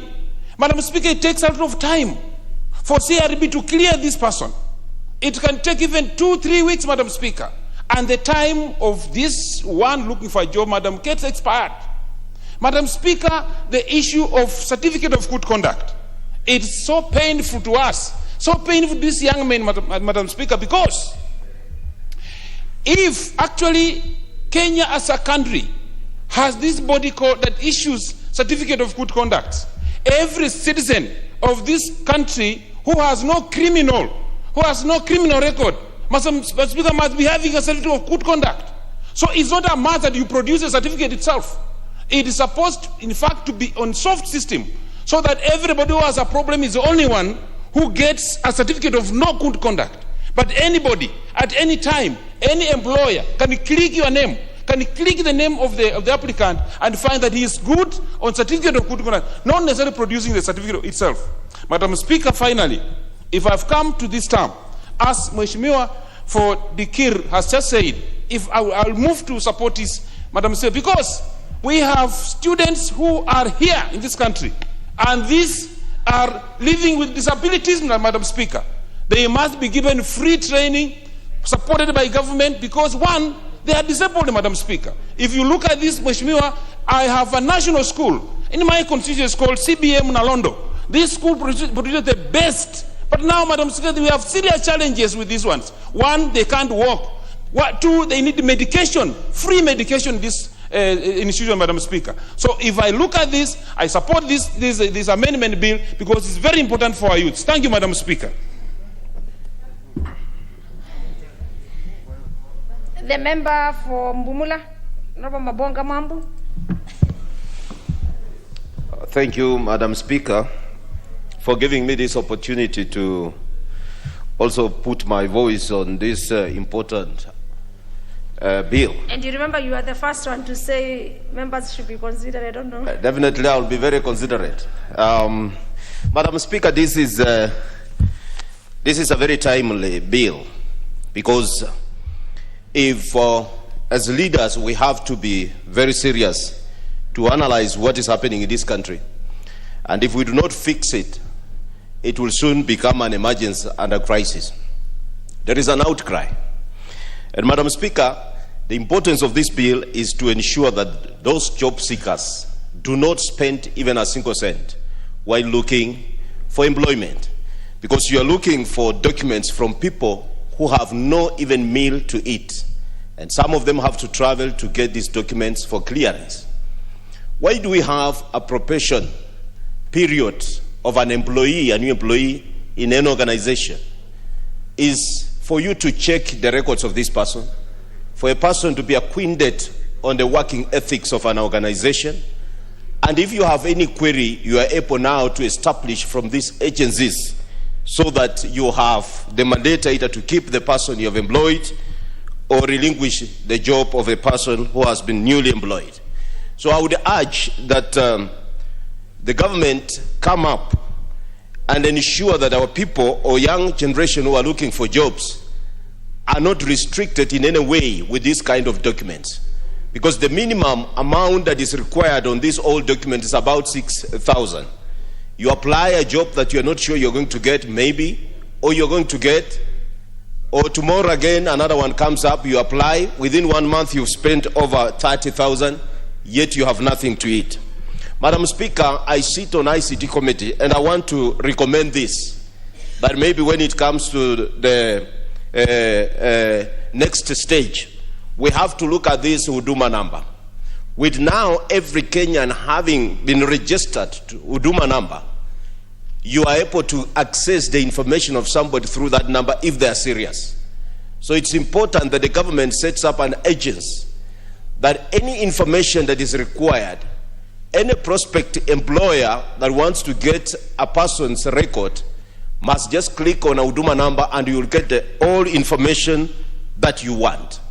So it's very important that during that period of probation, they will be able to get every kind of information that is required, so that we remove all these bottlenecks from our young people who are looking for employment. That is the bottom line, Madam Speaker. And it's an outcry. Some of the youth have missed a lot of opportunities, not only in private organization, even in government, just because they do not have 2,000 or 3,000 shillings to get this kind of certificates that are required during employment period. So it's important as we sit here, when we pass these bills or these amendments, it's important to ensure that it's implemented to the letter, because youth are crying, and actually 80% of the population are the young people who are looking for employment. Go to the tertiary, every year they are being released. University, every year they are being released. So we must stamp our authority and have a highway to the youth so that they can get what they need at the right time, at the right age, and at the right moment. Thank you, Madam Speaker. I wanted to be that brief so that I give opportunity to other members to contribute, because they equally have a young generation in their constituencies. Thanks, Madam Speaker. I support. Very well. A good example, the member for Bumula. Member for Mandela North. Thank you, Honorable Speaker. I rise to support this bill by Honorable Keter. It is very timely, and I wish that this had come quite early in time. Nevertheless, the gist of the matter is issue of employment. These youths are first-timers, people looking to be employed. But when the government agencies ask them to provide clearances from EACC, DCI, HELP, KRA, and yet they're not sure whether they will get this job. Members before me have said it amounts to around 6,000, some are saying 10,000. But look at the cumulatively, even looking for that clearance itself costs money. Sometimes they visit these offices. A clearance like the East Anti-Corruption, they say it's free. But look at how do you obtain that kind of clearance? You go through a lawyer. You pay. It's not for free. So it's actually high time that employers are asked to employ these youths. Upon satisfying and being absorbed, then they are given time within 3 months, which is also the preparation period, to provide those clearance certificates. And in fact, if you have employed him already, even that kind of amount should be absorbed by the employer. It is sad that youths who have no experience are being asked, like Credit Reference Bureau, they haven't done businesses, they have not been absorbed anywhere else. Why will you ask for it? Another one is about help. They don't have employment. How will they have cleared this help loan for the universities? It is actually sad. We are talking about an entire and almost 60% of Kenyans youths who are unemployed. This is 35 years and below. So if we have this kind of amendment and we ensure that it is actually implemented, then we will help the youths. It doesn't mean that once you have this kind of amendments and it goes through, that there's employment for the youths. We still urge the government to roll out elaborate plans for ensuring the youths are absorbed. It is sad that you are told we want to increase employment of the youths, we want to absorb youths, we want to expand the economy, but facilitating the youths to acquire the employment is difficult. Some youths are in remote places. They have to travel all the way. That means they pay for bus fare. They have to pay for lodging to spend as they wait for these clearances. They have to go to these offices. Maybe it's their first time. And what happens? They get frustrated.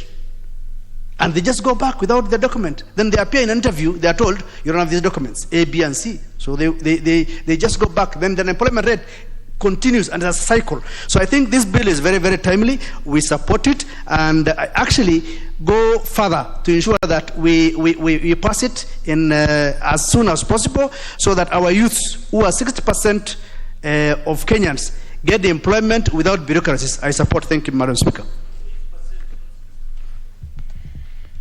The member for Gil, Honorable Wanjira Wangari, next on my request list.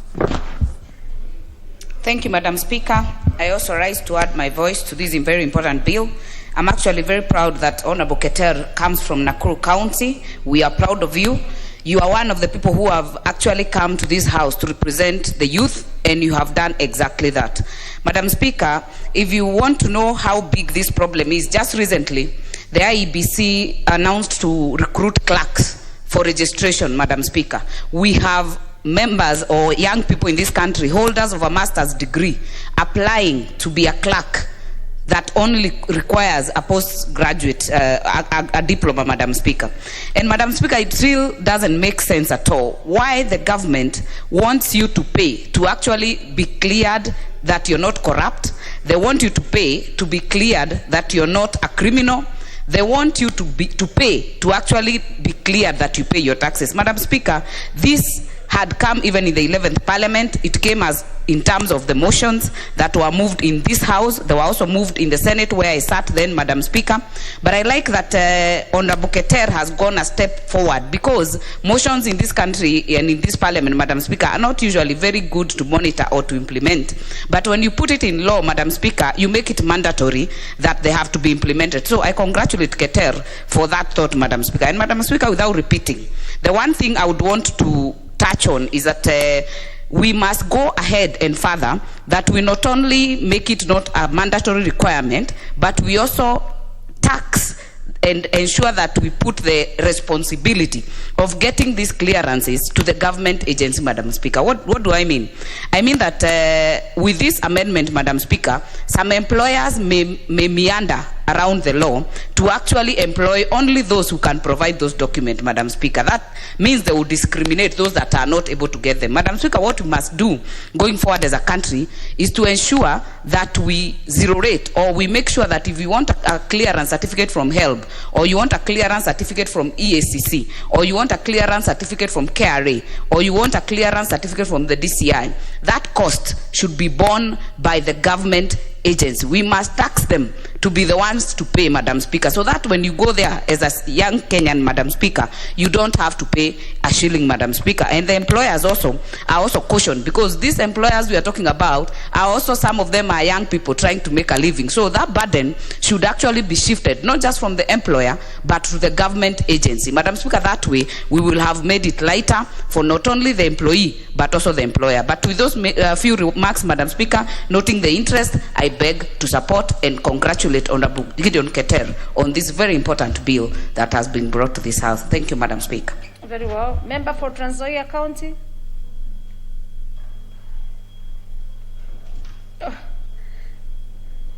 don't remember. You are not a member from Trans Nzoia County. So for this matter, she's not in the House. She's consulting. The member for Taita County. Asante sana Bi Speaker, hata mimi kunipatia fursa hii ili niweze kuchangia kwa mswada huu ambao ni mswada muhimu sana katika taifa letu la Kenya wakati wa sasa ambapo vijana wengi hawana kazi. Bi Speaker, vijana wengi hawana kazi kwa sababu wengine wana matatizo na changamoto zao ni kwamba hawajaweza kuwa na uwezo wa kulipia vyeti hivyo ambavyo vimewekwa kuwa vya lazima ili wao waweze kupasishwa kupata kazi hizo. Vijana wengi wanatoka kwa familia ambazo zina changamoto. Wengine wamesoma kupitia ufadhili na kupitia msaada kutoka kwa Samaria wema. Na kwa hivyo familia kama hizi hawaziwezi kabisa kuweza kulipia vyeti kama hivyo ambavyo vimewekwa ni vya lazima katika hii nchi ya Kenya. Bi Speaker, watoto wengine wanatoka kwa familia ambayo ni ya mayatima. Nimekumbana na wengi sana ambao wamesoma kwa shida na wamepita vizuri, wako na vyeti safi kabisa ambavyo vinaweza kuwaruhusu kupata kazi. Lakini swala hili la kupata hivi vyeti vingine ambavyo nchi yetu ya Kenya imeweka kama lazima inakuwa hawawezi kupata, na hiyo inakuwa mojawapo ya jambo ambalo linafanya hii inakuwa kwamba inawachuja wale ambao hawajiwezi kupata kazi, ambao wale wako na uwezo wanapata kazi. Na mimi nampongeza sana Mheshimiwa Keter kwa kuleta mswada huu bungeni ili tujadili, kwa sababu kama viongozi ni lazima tuweze kudhibiti hali hii na tuweze kusimama na vijana wetu wa Kenya. Mimi nataka kusema hivi, ni vyema ya kwamba tudhibiti na tuseme kwamba hii jambo la kuwa na hivi vyeti isiwezekane, kwa sababu tumeona vijana wengi wakipata msongo wa mawazo. Watu wamejiua kwa sababu wameambiwa ni lazima wawe na hivi vyeti na wameshindwa kuvipata, na imefikia mahali kwamba wamepata msongo wa mawazo, wameenda wamejiua. Na nchi yetu ya Kenya sasa hivi hali ya maisha imekuwa juu. Tunaona bei ya mafuta imepanda sana. Na tusipoweza kudhibiti hali kama hii, tutapata kesho tukiambiwa kwamba hata wale kina mama mboga sokoni watawekewa vyeti fulani ili wao pia wawe na vyeti fulani ama wapasishwe fulani ili waweze kufanya biashara zao. Kwa hivyo ni vyema ya kwamba mswada huu umekuja bungeni, na ninaunga mkono 100% ili hawa vijana wetu waweze kupata afueni na wajisikie wako huru wa kuweza kupata kazi wakati wamemaliza masomo yao. Asante sana, Bi Speaker.